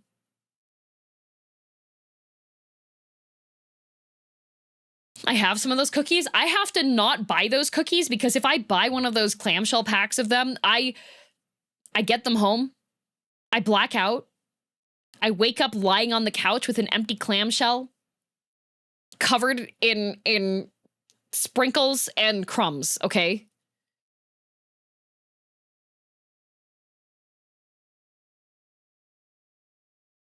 Your tastes are out there. Clockwork, do you know what my favorite topping is for pancakes?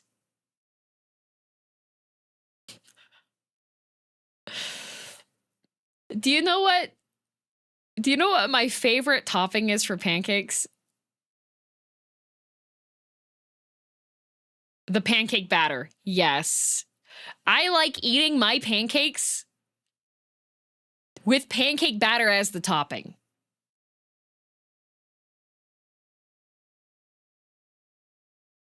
My favorite thing to do is to get the pancake, okay? Cook the pancake, cut the pancake into strips, and then use those strips to wipe up the batter out of the vessel that I've made it in and eat the pancakes that way. A breakfast oyakodon, pretty much.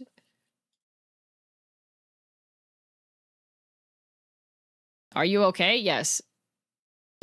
DM, I make sure my matcha is sourced from quality sellers and fresh and made properly. Also DM, floor fries and raw dough and batter. I have an eclectic taste, okay? All right?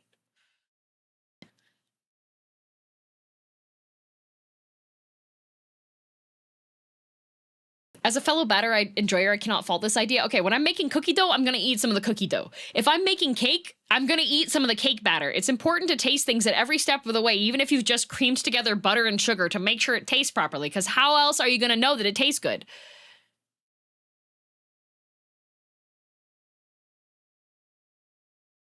If you microwave the empty batter container, can you peel the remainder out? Probably, but then that ruins the texture of the batter.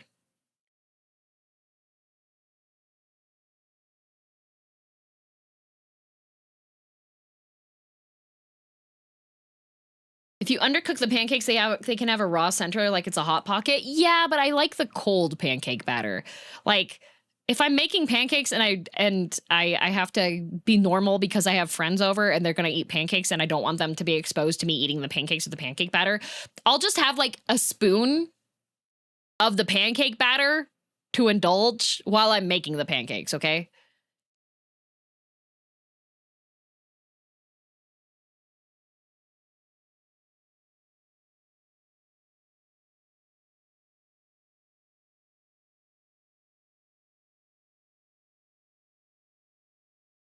It's tasty. It's tangy because so pancake mix has leavening in it. So like I think most of the time it's baking soda or baking powder or maybe both of them. And that makes it have like a specific like tang to the flavor. I find you funny, so here's some money. Oh, thank you, Girth Demon. What a lovely name. Thanks. Anyways, Kit Kats. I don't really like Kit Kats that much. I feel like the flavored Kit Kats are kind of overhyped. You know?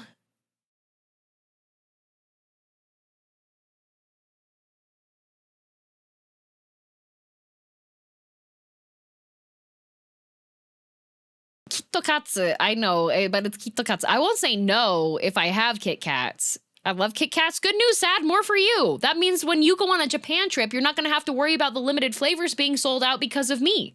You know that I'm innocent because I have not bought them.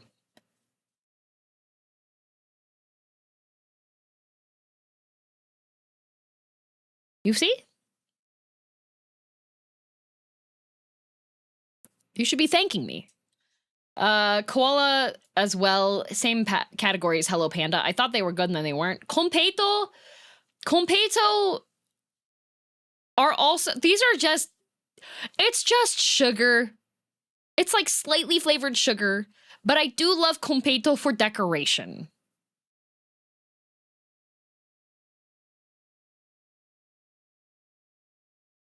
I have a little jar with a color mix of completo in it because it's cute. That's why I like it. These matcha hard candies I haven't had, but they're probably okay. Meiji milk chocolate is pretty similar to Dar's quality. Melon bread, I love. I love melon bread. I have a recipe that I found. You can search online for making melon bread toast at home.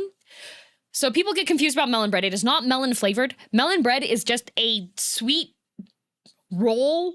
Like if you've ever had like Hawaiian bread. And then the part on top of it with the melon shape is a sugar cookie.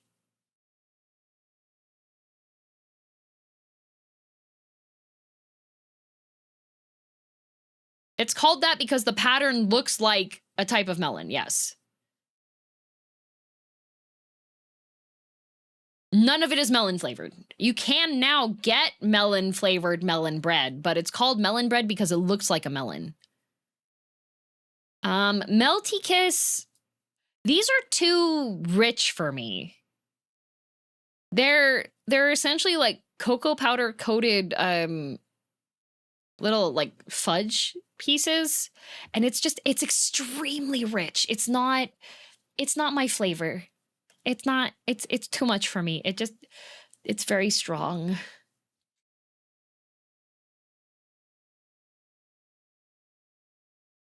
It's similar to the Chinese pineapple bun being called that because the cookie crust cracks like pineapple skin. Yeah. This is mochi ice cream, which is, it's also just okay. I won't say no to it. I won't usually get it unless I'm really hungry. This is a monaka. I do like monaka a lot. Monaka is a crisp outer shell, and then the inside is sweetened red bean paste. I like those.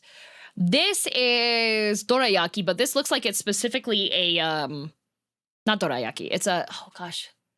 What it looks like dorayaki. It's not dorayaki, but essentially it's like similar to taiyaki, but you have different flavorings for them. So I like these ones as well. Especially if it's custard inside. These are the Wombo Pocky. They're just okay. Is Umaibo on the list? No, there's no Umaibo. Regular Pocky is also just okay. Pocky Day was yesterday. This is the Popping Cooking sushi set. The flavor for this, not great. 90% of the stuff in this is flavored like grape, but it's really fun to make, so I like it. How did I tag myself? Oh, I'm not sure. It's the 13th? Oh yeah, 2 days ago. I don't know. How does time pass? Pretz, I love. Pretz are like, take the sticks from the Pocky and put potato chip seasoning on them.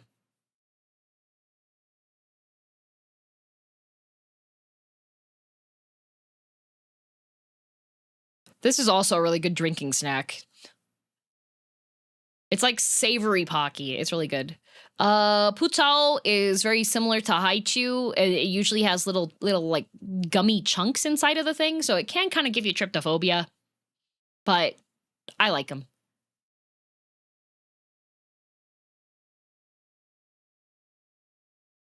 These ones I haven't had, but this looks like it's the dried ramen snack. Maybe? Yeah. Oh, wait, this is just the dried ramen snack. Okay, this is essentially just dry ramen noodles with some flavoring on top of them, so they're just like crunchy. Those are pretty good. Wasabi peas, I love. These are potato chips that have one side dipped in chocolate. These are also pretty good. But they had ones that were like wet potato chips intentionally, and I didn't like those ones. This is Nama Choco. I don't think I've had that one. This is the like fried seaweed crisp rice crackers. These are also pretty good. Moist chips. Yep, it was a trend for a little bit. Taiyaki I love, especially if it's custard filled.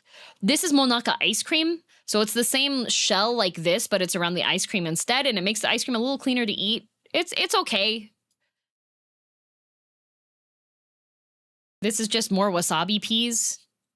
And then Yan Yan. Yan Yan's okay. I like the strawberry one more. How about taiyaki filled with pancake batter? I could do that. That sounds good. Yeah, they don't have my favorite ones on here. Like my S tier chocolate would be Black Thunder. What's the thing in S tier again? That I believe that's on Mitsu. It should be on Mitsu. Yep. On Mitsu. It's a traditional Japanese sweet. So it is from the Meiji era, and it is small cubes of agar jelly. And then it has fruit, mochi, red bean paste, matcha ice cream, and black sugar syrup.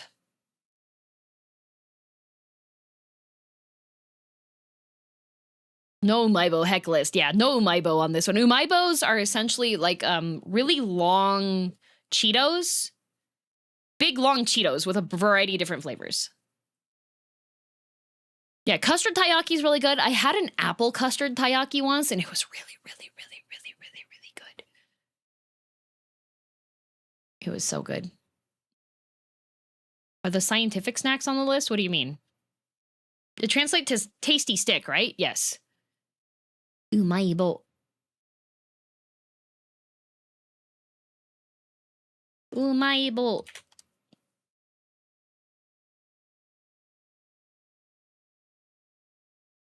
All right.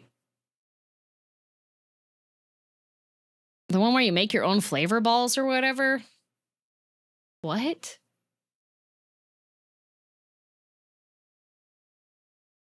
I don't know. I thought they had that kind of stuff. What do you mean? Like fake caviar? Oh, that's the poppin' cookin'. Yeah. That one was on there, yeah. Is there a Japanese drink / soda tier list? Probably, but I haven't seen one linked here. DM games? We need to add.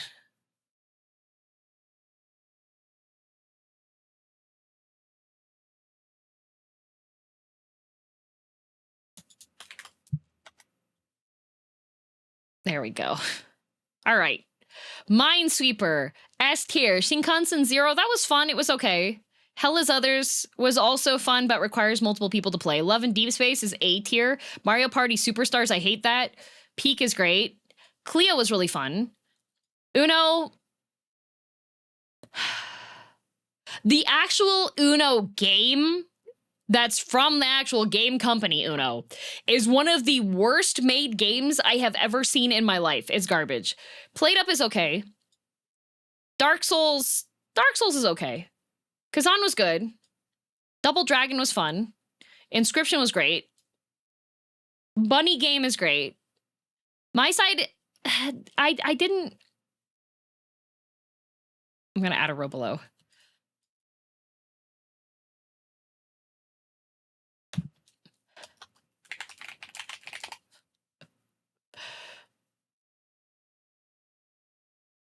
Made me motion sick. Persona 5 Tactica was actually okay. Last Light was really good until the ending was just kind of mid. Deck of Haunts is great. Mad Father was pretty good. Into the Pit, that's where I made my macro. I know that there was a bunch of story stuff, but it wasn't really like what constitutes a DM game, a game that I've played.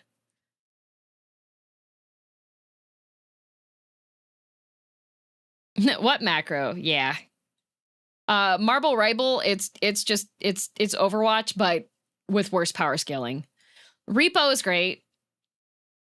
Iron Lung was pretty good. I wasn't scared at all. A lot of people said that that was terrifying for them, and also my Oshi Markiplier played it. Shin Megami Tensei Vengeance was actually, like, the small amount that I played.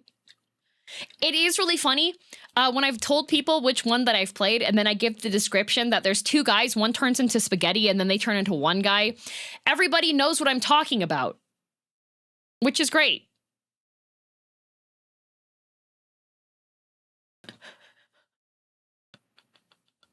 And then they're like, oh, 5? And I'm like, yeah, that one. Scarlet Hollow, that was a chapter 1 of a mystery horror game that I started playing pretty early on into streaming. It was okay, but there weren't enough chapters out yet, so I'll put it into C. Papers, Please was great. I like the potato guy. Hyperlight Breaker was okay. It did make me a bit motion sick. Like a Dragon Ishin, I haven't played enough to say more on it, but the amount I did play was good. Misao was pretty good. I laughed pretty hard. Storyteller is great. It's a short game, but it's really fun. Uno's an F, yes, because the game does not run well.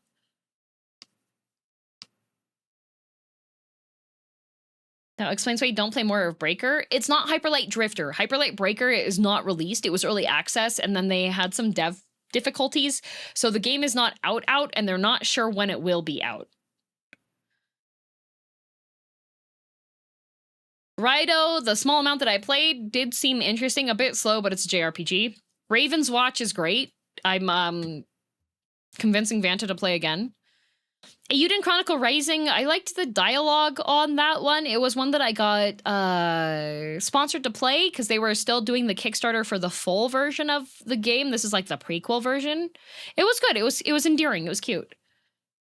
Scarlet Hollow is still updating. It's doing really well. Okay, good. Parasocial, that was pretty good. It's a Chillazart game. Lockdown Protocol, I like a lot. There's Pizushi, and killing people by making them explode the generators. I really liked that. What's the S tier game? Minesweeper? Paleo Pines. This one made me motion sick. Shashingo, I made that the category, but I actually haven't played this one. Midnight Scenes the Nanny. I liked that one pretty well. Subway Midnight is... This game, the art design is so good. Like,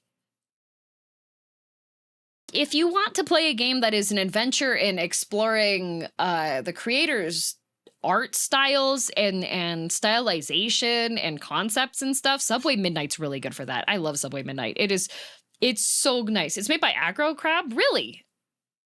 Huh. I played this, it was like a one-stream game that I played, and because it's really short, and it's just really cool. Stylish. My Name is Mayo too. Was this the one with the unicorn?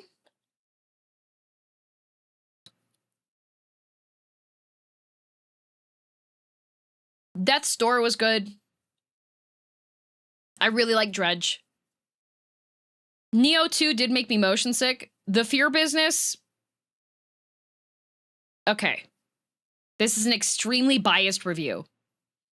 The final fight for the Fear Business is such a pain to get to, and then you have to kite the enemy onto a trap. And the trap is extremely finicky for where it's supposed to go. And it was such a pain. I was so mad at it that I did not finish the game. The rest of the game was really interesting, but garbage. Anna's Dream Barbecue, that was very fun. I like it a lot. Kaizen, I've only played a little bit. The amount that I did play did seem interesting and fun. Path of Exile 2. That game is... I can see the vision. It needs work.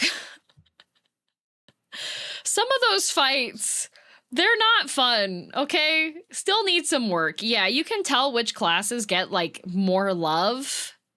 And if you are unfortunate enough to be playing a class that's not getting love, it is an uphill battle. It is a struggle. It is a, you have clicked so many buttons on your mouse, you now have carpal tunnel. That's what that is.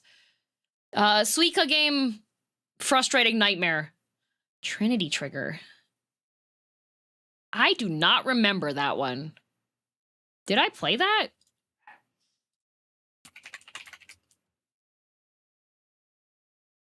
$2.9 hours. Oh! This was the one with the annoying mascot.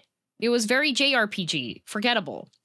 If on a winter's night for travelers, this one's really interesting and the art is really cool.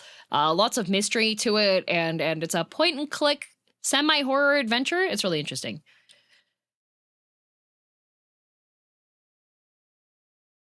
Is Kaizen the factory-like? Yes, it is the factory-like. Kaizen, you have a factory and you have to stay within budget to automate things being built properly. House was fun, if not frustrating. Clock Tower Rewind.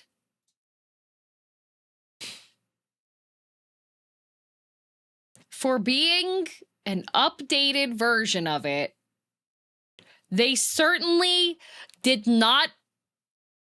The game does not tell you all the keybinds.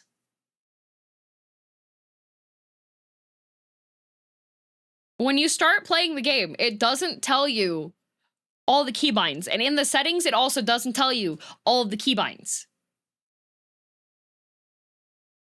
Like, I understand it's one of those, like, it's an ancient horror game. It broke open the genre for a lot of different things. It has a lot of, like, cult classic-y kinds of vibes on stuff. No, thank you. World of Warcraft... I have to put it S tier because like so much of my life is tied to this game. You know? That was a valid mini crash out. One Piece Odyssey, I know that Dream Vampire Survivors is there. One Piece Odyssey, I got sponsored to play that one, and it was very One Piece JRPG, but I had no interest in like any of the characters. Vampire Survivors is S tier. Garlic runs my Oshi. Anne was great. I love the security guard. Another Minesweeper. Love Minesweeper. Decarnation is a beautifully crafted pixel horror game that has, I still listen to the music from the devs actually came to the chat. I don't think this game gets enough love. Good night, Lazy. Decarnation is, it's really good. It has a lot of stuff about like psyche and following dreams, and it's so good, and the music is so good. Dead Space, it did make me motion sick. I never beat the game because the combination of being terrified and motion sick made me so physically ill afterwards. Yes, the cabaret lady with the kidnapping. Yes, that's what that is. But I love the whole concept and the construction for Dead Space. If you ask me, like, what is a really, really freaking good, actually scary horror game? Dead Space. Dead Space is probably the perfect horror game. They do such a good job with everything. I love the characters. I love Isaac. Yeah. Was it the gravity sections? No, it was everything. Like the game is just so floaty with some of the stuff for it, and like the movements that are required, that is just, yeah.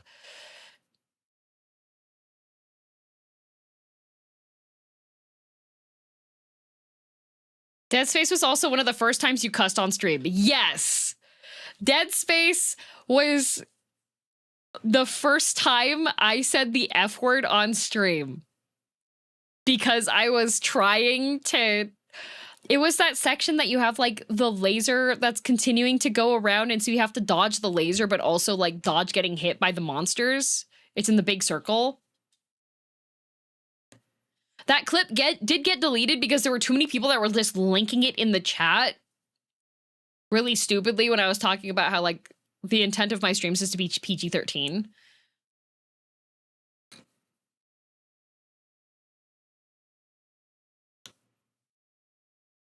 So people were just, like, linking it not in a funny way, so... Mouthwashing. I liked it. As far as the twists go, they weren't really that twisty. I figured it out right from the beginning, but I did like the game itself.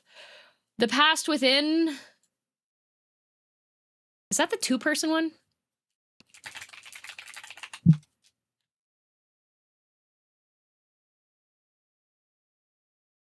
This is the one that I played with Quinn that had the puzzle that was, this is just wasting your time.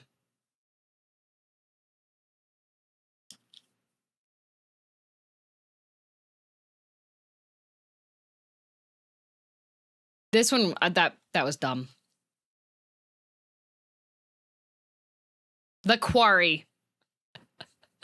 The Hag of Hackett's Quarry. This is one of the games that it plays like a teen slasher movie, which, was it a really good game? No. Did the characters make stupid decisions? 100%. Were there really funny moments? 100%. That's why it's B tier. It's great. If you enjoy like slasher horror movies, The Quarry is for you. It's fun to watch. It's so good. This is Subterranean Animism. This is a Toho game. Toho's great. Impossibly difficult at times, 100%, but the music is banger, and I don't mind dying. Mortuary Assistant, I was not actually really scared by this. It was okay. I got 2 endings, I think. I didn't play the update, though. when they updated it. I played the base game. Crow Country was great. Dark and Darker is okay. Blueprints is great. Midnight Scene's a safe place. That one was also pretty good. Homicipher, I loved. What the fluoride? Ember Knights it's okay. It's a multiplayer kind of like Hades-like progression-y type of one with boss fights and stuff and different weapons and upgrades that you can pick up and spells. It's pretty good. Uber Eats delivery. What? Mr. Crawling! Ember Knight I did not like. I have played this off stream and played the DLC and it was okay, but it was very... As far as the story and the lore goes, it's fairly juvenile, is what I'd want to say. Is this just games from this year? No, these are all the games I've played. Ultros, I would love to go back to. The concept, the design, and everything is really cool. This is the game I soft locked on release day, and the devs had to make an update specifically to patch the thing that I broke. Lethal Company. Honestly, I like Lockdown Protocol more than Lethal Company. Lethal Company is fun with like all the mods and stuff, but it gets... If somebody hands me Peak, Lockdown Protocol, or Lethal Company, or Repo, Lethal Company's being picked last. Final Fantasy 16! S tier! The first Final Fantasy I have played through completely. Deadlock, I like Deadlock a lot. Unfortunately, I main 7, which means people are going to assume the worst when they see me lock in. Silent Hope was with the main character that this is like pretty standard JRPG. Like there's interesting mechanics and like a time loop scenario that happens that makes the lore deeper on stuff, but it really wasn't. Night Delivery was also pretty okay. Honky Star Rail. I only like the cowboy. Security Breach had really interesting parts, but I feel like the bugs made it less fun and the poor optimization. League of Legends. Love League. The Outbound Ghost made me motion sick. From the Darkness. This is the game that I made Kai play as a horror game. This one is really scary. It becomes less scary when there's one thing you realize about it, but I think they did a really good job with the atmosphere and the making you do stuff to get through it, you know? Roblox made me motion sick. Midnight Scenes. All the Midnight Scenes are just going to go into B tier. They're all just really short stories that I enjoyed. What? Star Ocean. Oh, I got paid to play Star Ocean. That one was okay. Final Fantasy XIV Online.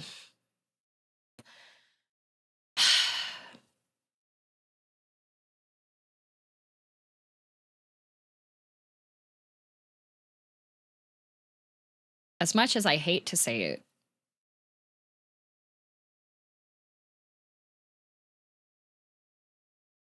As much as I hate to say it.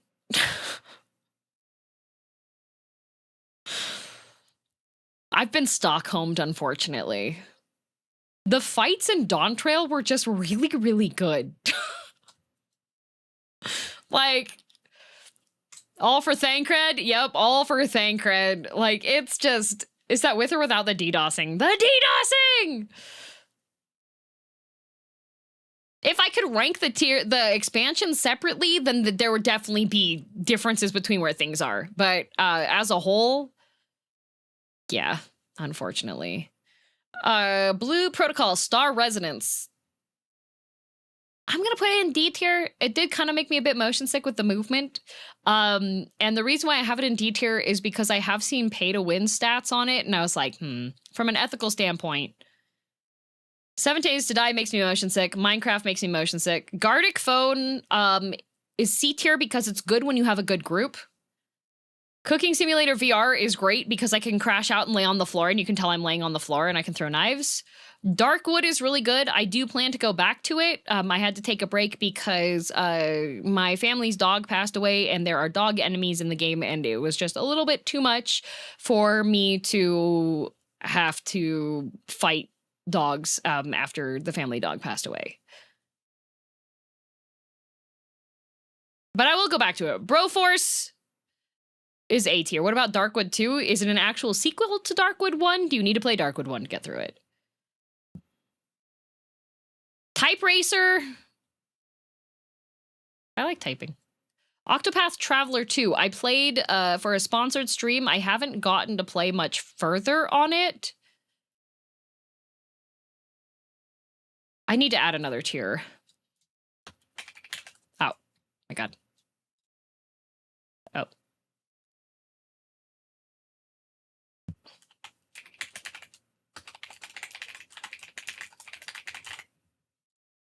There we go.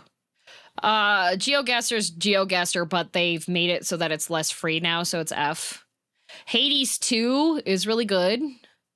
RimWorld is really good.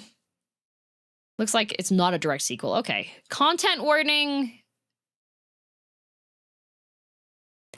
I feel like Content Warning and Lethal Company are ones that make it really difficult to like get back. Also, the overworld does make me motion sick. The Last Door was really interesting. I liked it a lot. Typing of the Dead Overkill, definitely not PG-13, but it's so funny. It's so funny. I need to go back and play more. Choice Chamber, I haven't touched in a while. That's a Twitch chat one, which can be made impossible. When you get a sponsored stream for a game you end up really liking, do you feel like you scammed the sponsor? No. I feel like I scammed the sponsor when I get a PR package and don't get to play more of the game. That's when I feel like I've scammed them, because then I get stuff and then I haven't had the opportunity to like play more of it. So Final Fantasy 16 could have been, because I got a very generous PR pack for Final Fantasy 16. I have a poster that's autographed by all of the main voice actors that was just in the container. And I also got a jacket. So like there was a lot of really nice stuff I got with it, but it could have been, you know, 100% orange juice. The game has so much play and really good options, but it's really hard to find a good group to play together because most people don't know what they're doing. This is the fan Danganronpa project where they're making their own kind of Danganronpa style game. And my friend Riniko voices one of the characters in it. And I did like this one. It was fairly interesting. Bokura is great. Don't talk about what the thing is. Spoiling it. I have conscripted another friend to play Bokura with me and then Bokura 2 so that we can do the full playthrough. And that friend does not know the thing. I've seen some people call 100% orange juice a salt mine just below the level of League. Oh, 100%. I like playing, oh gosh, Starbreaker, I think is the character I like to play. She can only fight.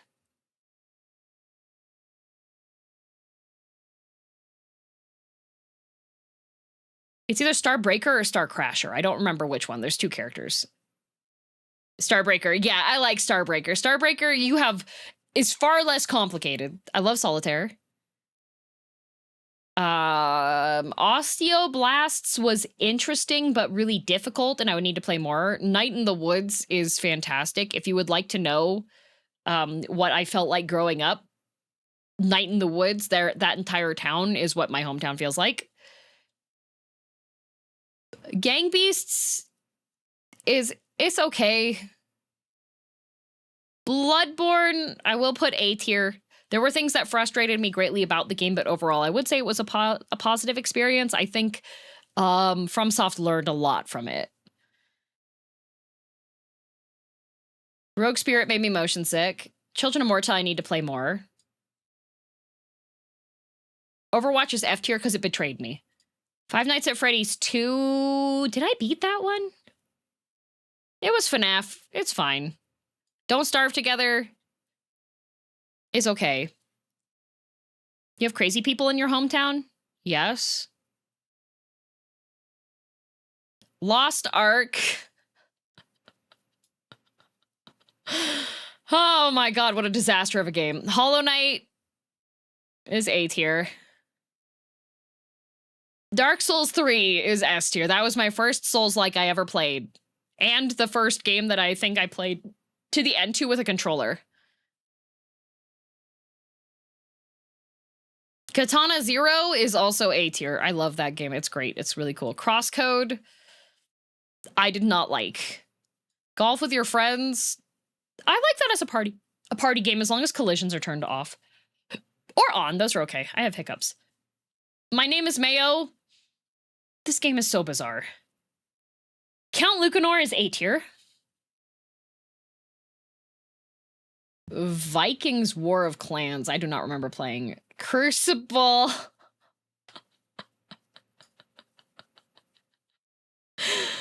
Oh, Crucible. Little Nightmares. I'm gonna put C tier because it felt like it was just a little too... It was really easy. Nier made me motion sick, but also it was a really good game. I no longer have a save file. Metaphor ReFantazio I need to play more of. Deep Rock Galactic makes me motion sick. Last Door Season 2, go back to A tier. Stories Untold, I didn't finish it. There was one section left, but I think it crashed, or I had a time limit thingy that happened. Dead Cells is S tier. I love Dead Cells. Angels of Death, I really like Angels of Death. Barrow Trauma I need to play more of. I don't have a lot. Slay the Spire is peak. That is one of my time skip games. I will play it at the airport, so time goes by quickly. Virgo versus the Zodiac is very difficult. Ori and the Will of the Wisps. I think Ori was like my first on-stream Metroidvania. Really? Tunic is peak. I did all of the hidden stuff. Azure Lane is...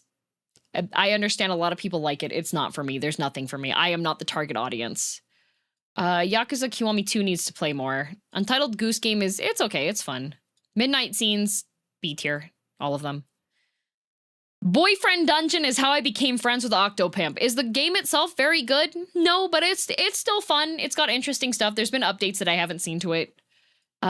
Simulacra was a pretty interesting horror game. I liked having to dive into things. World of Horror is really fun.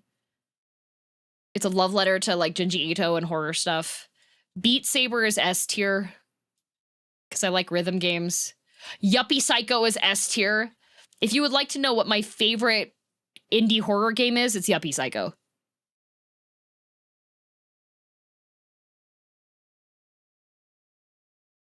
Yuppie Psycho is like one of my very favorite games.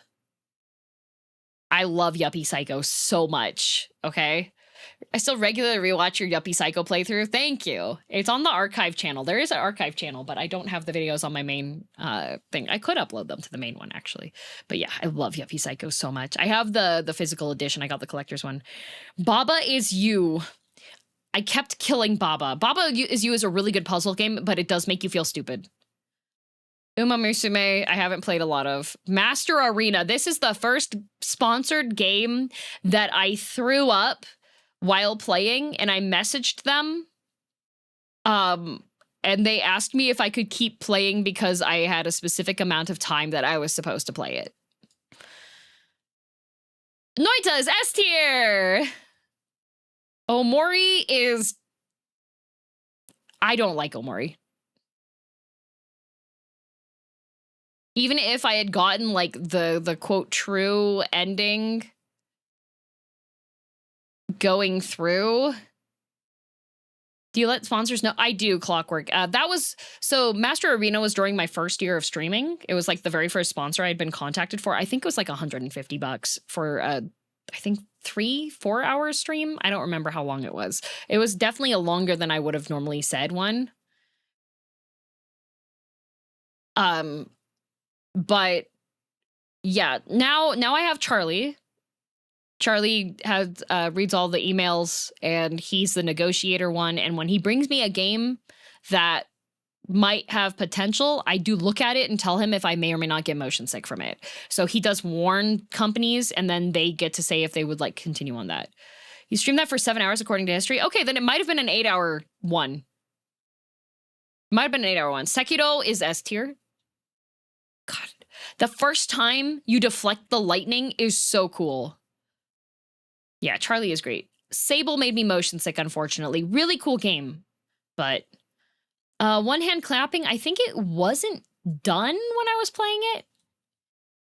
IDV sometimes F tier, but I play it with my friends, so it's S tier. I have complicated feelings about how Omori changed Omocat's product offerings.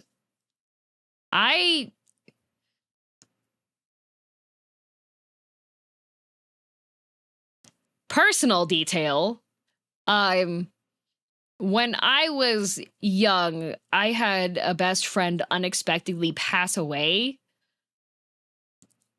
And so I have very strong feelings about how some things are handled in Omori to the point of getting angry. So that is why I don't like Omori. That's like the key reason why I don't like Omori, is because I've had a similar situation, and there are things that are handled in it and ways that it is treated that I am just like, that is not Robert. I don't like that rock. That's what it is. Signalis, I didn't play through a bunch of endings, but A tier, the game is very nice. It's very good.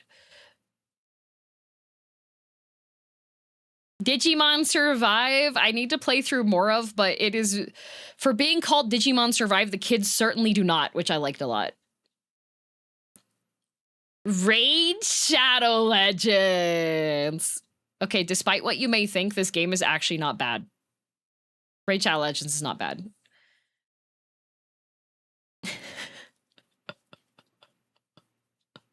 Raid Shadow Legends is actually not bad.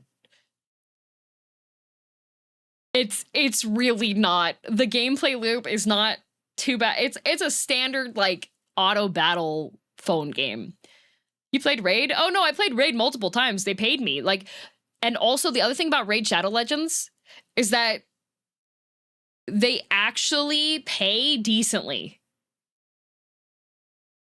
Surprisingly enough, Raid Shadow Legends pays decently when they sponsor you. That's the other thing. They are actually like really generous, which is really nice.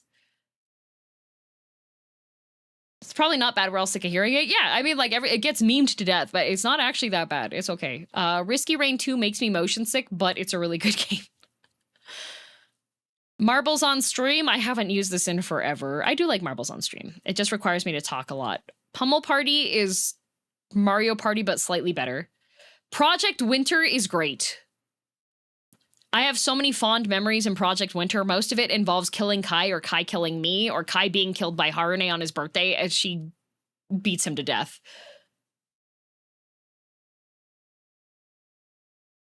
I love, like, Project Winter it's one of those, it's kind of Among Us-y, but there's so many factors to it that I enjoy more.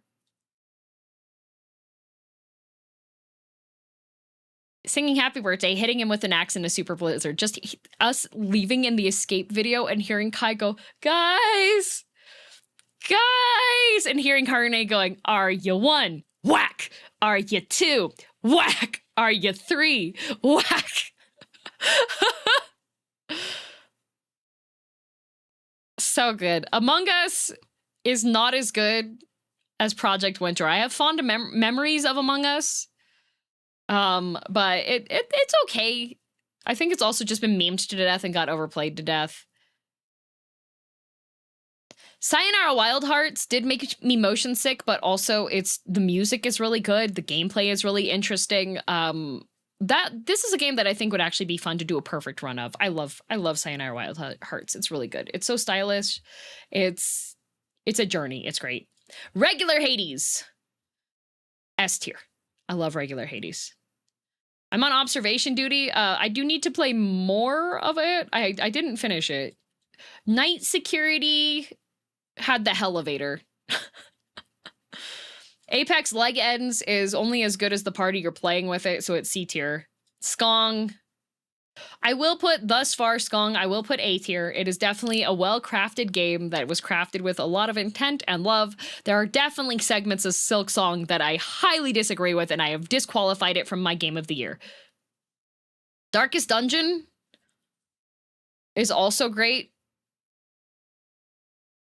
Back for Blood makes me motion sick. Persona 5 Royal, dog water. Jump King, the only time that I played that was for the tournament when I was partnered with Nags, but it did seem like a fun game. Back for Blood was a massive disappointment to me. I really liked the jukebox sequence. It was really good. Eternal Return, I did play this one a decent amount. I do like the gameplay loop. It just, you get run down and then you die. Baldur's Gate 3, I liked a lot. Didn't know you played Back for Blood? Only a little bit, a tiny amount. Elden Ring, S tier.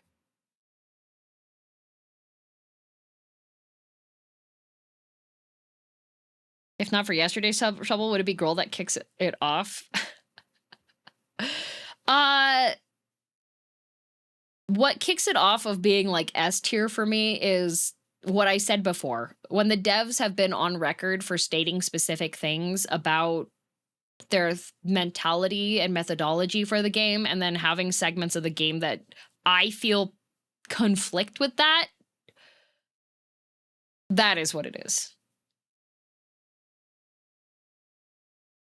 Fall Guys makes me motion sick. Undying, I need to play more of. I didn't actually get as far as I'd like to, but this was a really sweet indie studio, and there is a girldm Oni DM skin that unlocks for the mom if you put in the code. I think it's mayonnaise in the game. And they contacted me to play the game, to test it out when they had an early access build, and they were so indie that they were like, we don't have funds for it, but if you would, we would love to make a skin for you. And so I played the game, and I did enjoy it. I gave my honest thoughts on it and everything, and then they put a girl DM in there. Did you play the Final Fantasy XIV Fall Guys collab? Not yet. What game is this? It's called Undying. It's a zombie survival. You're a mom, and you have your son, and you're trying to survive and get out, and you've been bit.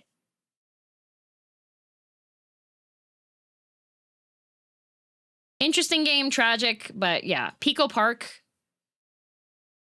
Pico Park I like a lot, but if there's one funny person in the party, there is a chance that you're not getting any progression. Teamfight Tactics, I do like. I like Teamfight Tactics. I don't like the fact that Golden Spatula is separate in China. Therefore, my Yone that I want is not going to be released in NA. That makes me mad. New set has so many units. Ooh, is it already out? I'd like to play it. Genshin Impact is... I only like it for coffee. I've memed it to death. I've watched friends play it. I have a ton of friends that love Genshin. The only character that I ever liked was Kevin. Just because of his characterization. I was just like, silly guy. Sky is really nice. It does make me a bit motion sick. I would say that some of the monetization's a bit predatory and it's hard for people to get into, but I like Sky a lot. Honkai Star Rail added a TFT mode. Ooh. Your Turn to Die would be S tier if the final chapter came out. Would be S tier. Your Turn to Die is so good. It's so good. I still retweet fan art when I see it on my timeline. I'm following some artists specifically because they pretty much only draw Your Turn to Die. SMH my head. The last spell is pretty good. They've made updates, but I haven't played it for a while.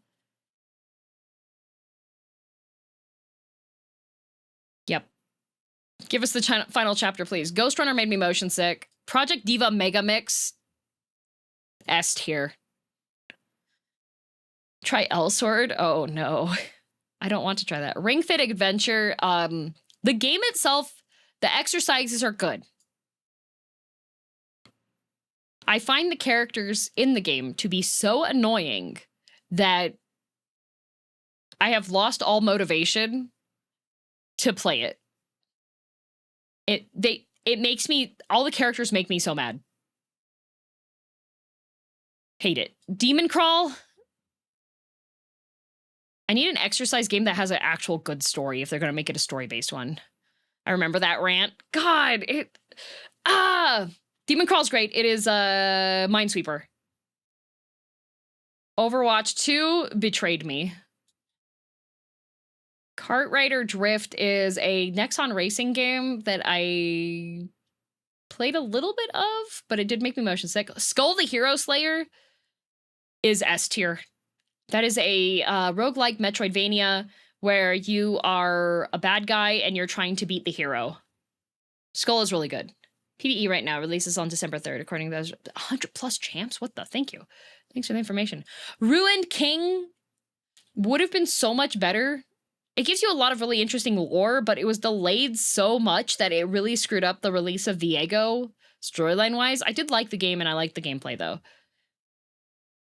Witch's House is really good. Grounded made me motion sick. Cult of the Lamb is really fun, but I don't find myself opening it again.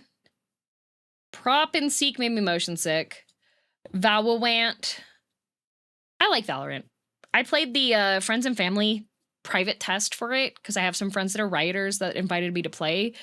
And that was probably the most fun that game ever was. People were so chill, less toxic, but classic Minesweeper or Demon Crawl story mode. You can't really like separate those because they're pretty much different games. Well, you have to separate those, are different games, yeah.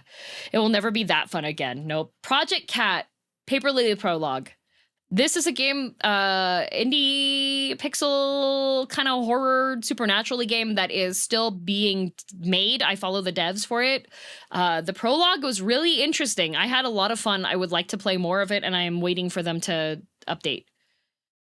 I just don't use voice chat on Valorant. Yeah, but like this, when it was the private test, the private like alpha for it, everybody was in voice and everybody was really chill and it was really fun. That's what it was. It was like you actually could communicate with people. It was nice. The convenience store was this one actually did scare me a bit, so it will be A tier. Before they did ranked, I remember clear as day because on first ranked day the guy was toxic to me in first game because I picked Torbjorn. Love that. Cat in the Box was funny when it wasn't supposed to be. I liked it. Tetrio, I haven't played too much of this. I'm just not very good at Tetris. Helltaker is great. I love Helltaker. The Outlast Trials I need to play more of. They just made an update which makes it so that you can be a monster during like the PvP mode. It was cool. Phasmo, I don't like the game itself, but I like playing with friends.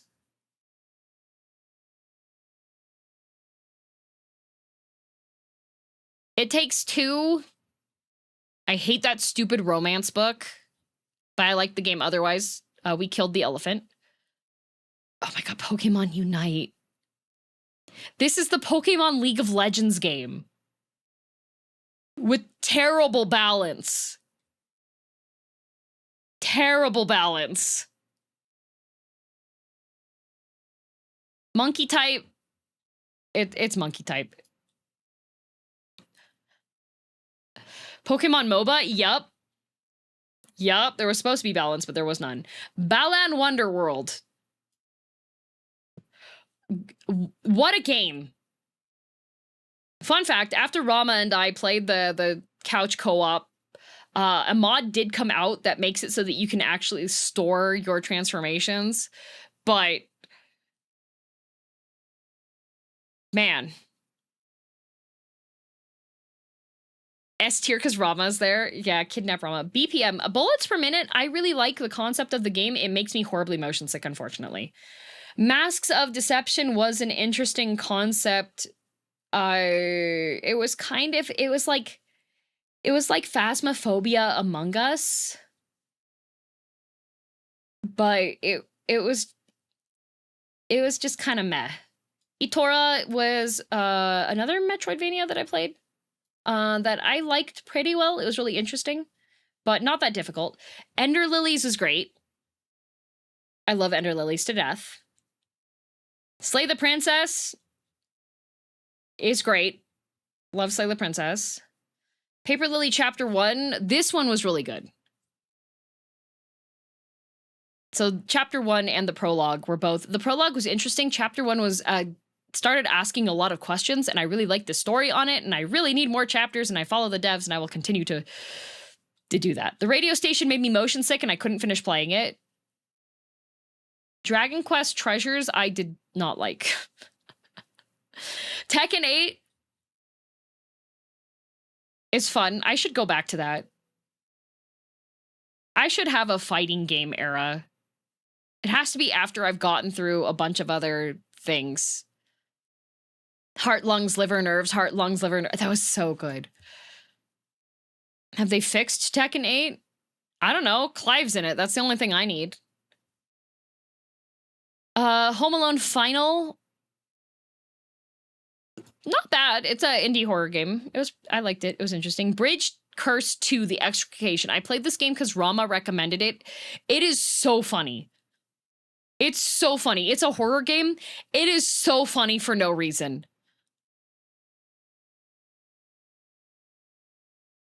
Yes, there's an update to Slay the Princess, yes. Dale and Dawson is like Among Us, but you are in an office and trying to not get fired. It's okay. It's interesting, but there are bugs to it.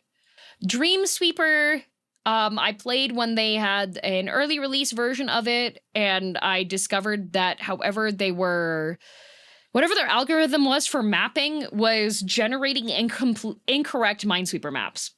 So yet another early access game that I softlocked.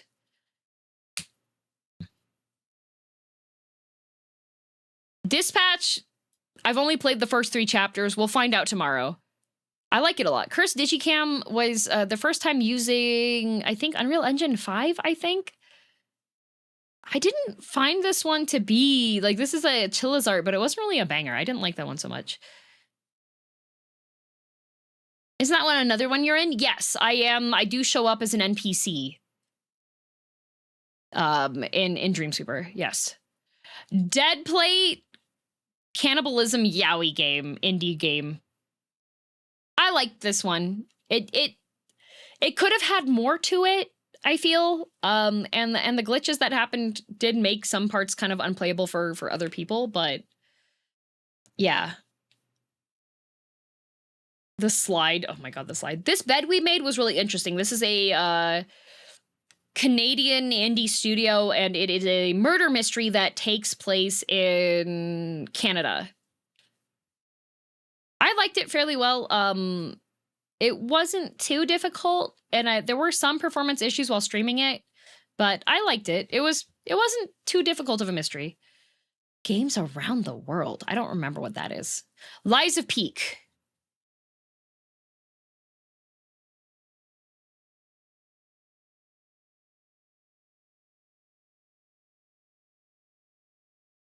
Oh, this is Gumi. This is not this year. This is total in my streaming career.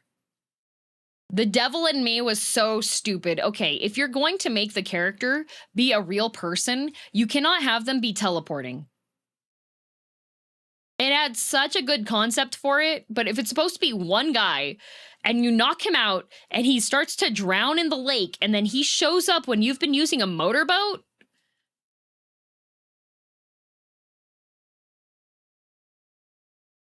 Wretched Depths. Was that the Eldritch fishing game? I don't remember. Warframe, I would like to go back to. Crab Game was certainly a time. No, that's Dredge. No, there's a different one where you've got like the campsite. Dredge is you're on a boat in the ocean. This one is you are going to a lake to fish.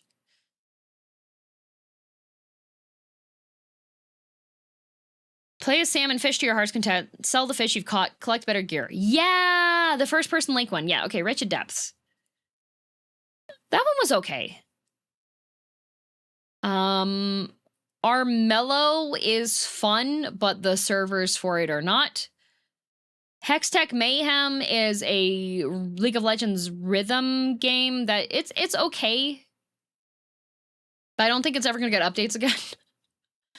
The Forest is the first game that made me throw up when I was in a collab. Ibn Ob makes me want to pull my hair out. Just Ib is very good though, peak. Balatro is another one of my time skip games, so whenever I'm traveling and I don't want to be conscious of the fact it's taking so long to travel. Yakuza 0 is S tier. V Rising is fun with friends. I played it fairly early on, so there's probably updates that would be better. Ghost Watchers was another Phasmophobia like that could have done things better. Infiniclick was great. I don't know why anybody would dislike Infiniclick. V Rising's really good now? Okay. Amanda the Adventurer is... It's okay. It's interesting. I haven't played the additional ones. Ender Magnolia was also really good. These two are both good. I like them a lot. The art book being included as unlockables is fantastic. I need to go back and grind the currency for that. Midnight Scenes from the Woods. I think From the Woods is the one that I like the most of Midnight Scenes. Silent Hill F. We're not done yet, but I do like it a lot. New Genesis. Phantasy Star Online. I got paid to play that one. I didn't really get much chance to play it, but the community was really nice, and it seemed like there were a lot of really dedicated people that are still passionate, so it was interesting. I did not play that one, Andon. Enotrial Last Song I need to play more of. It seemed interesting. Don't like Mario Kart. My Name is Mayo 3 was interesting. I've talked about playing the You Like Those Games, Right? So Here They Are, but I haven't played that one. Where is Nine Souls? Where is it? And Night Rain. A tier. Well, it looks like I've never played Nine Souls. But there we are. Here is most of the games that I've played throughout all of my streaming.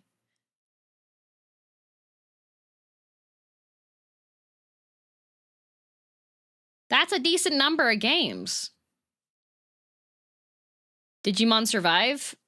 Yeah, Digimon Survive is right here.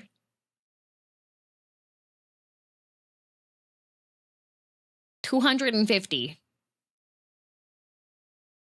Big upset at the sad front.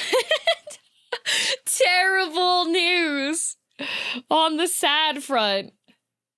Must have hallucinated. I could have sworn you have. Nope, I've talked about it, but I haven't played that one. Think you went longer than you intended? Yeah, I'm still okay on time. Where is League? Think it's an A tier? It's on there. Yeah, A tier. Is Peak on there? Peak is on here, yes. I'll scroll down through this so you guys can see it, and then I will have to say goodbyes and make like a pumpkin.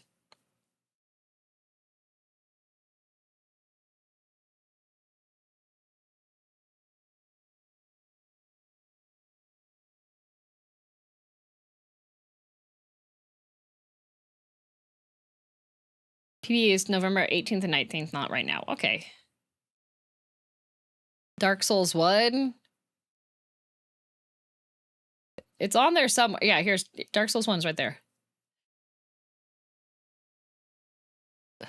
Dare I ask what like a pumpkin means? Like in Cinderella. She has to leave by midnight. Otherwise the carriage turns back into a pumpkin.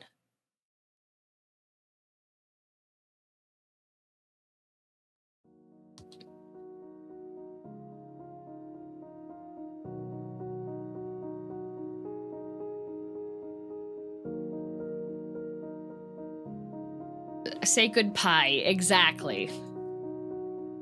Exactly. I will say the literary trope one definitely took the longest because I had to explain behind them, because some of them without context is like...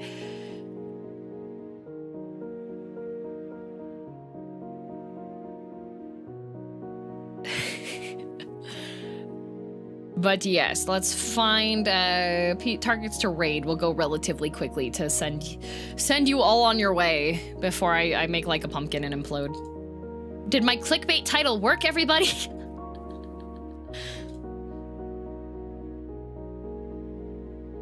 All right, so YouTube is getting Gorvis Bortle, who is playing Power Wash Simulator, which is another game that I can never play because it will make me terribly motion sick.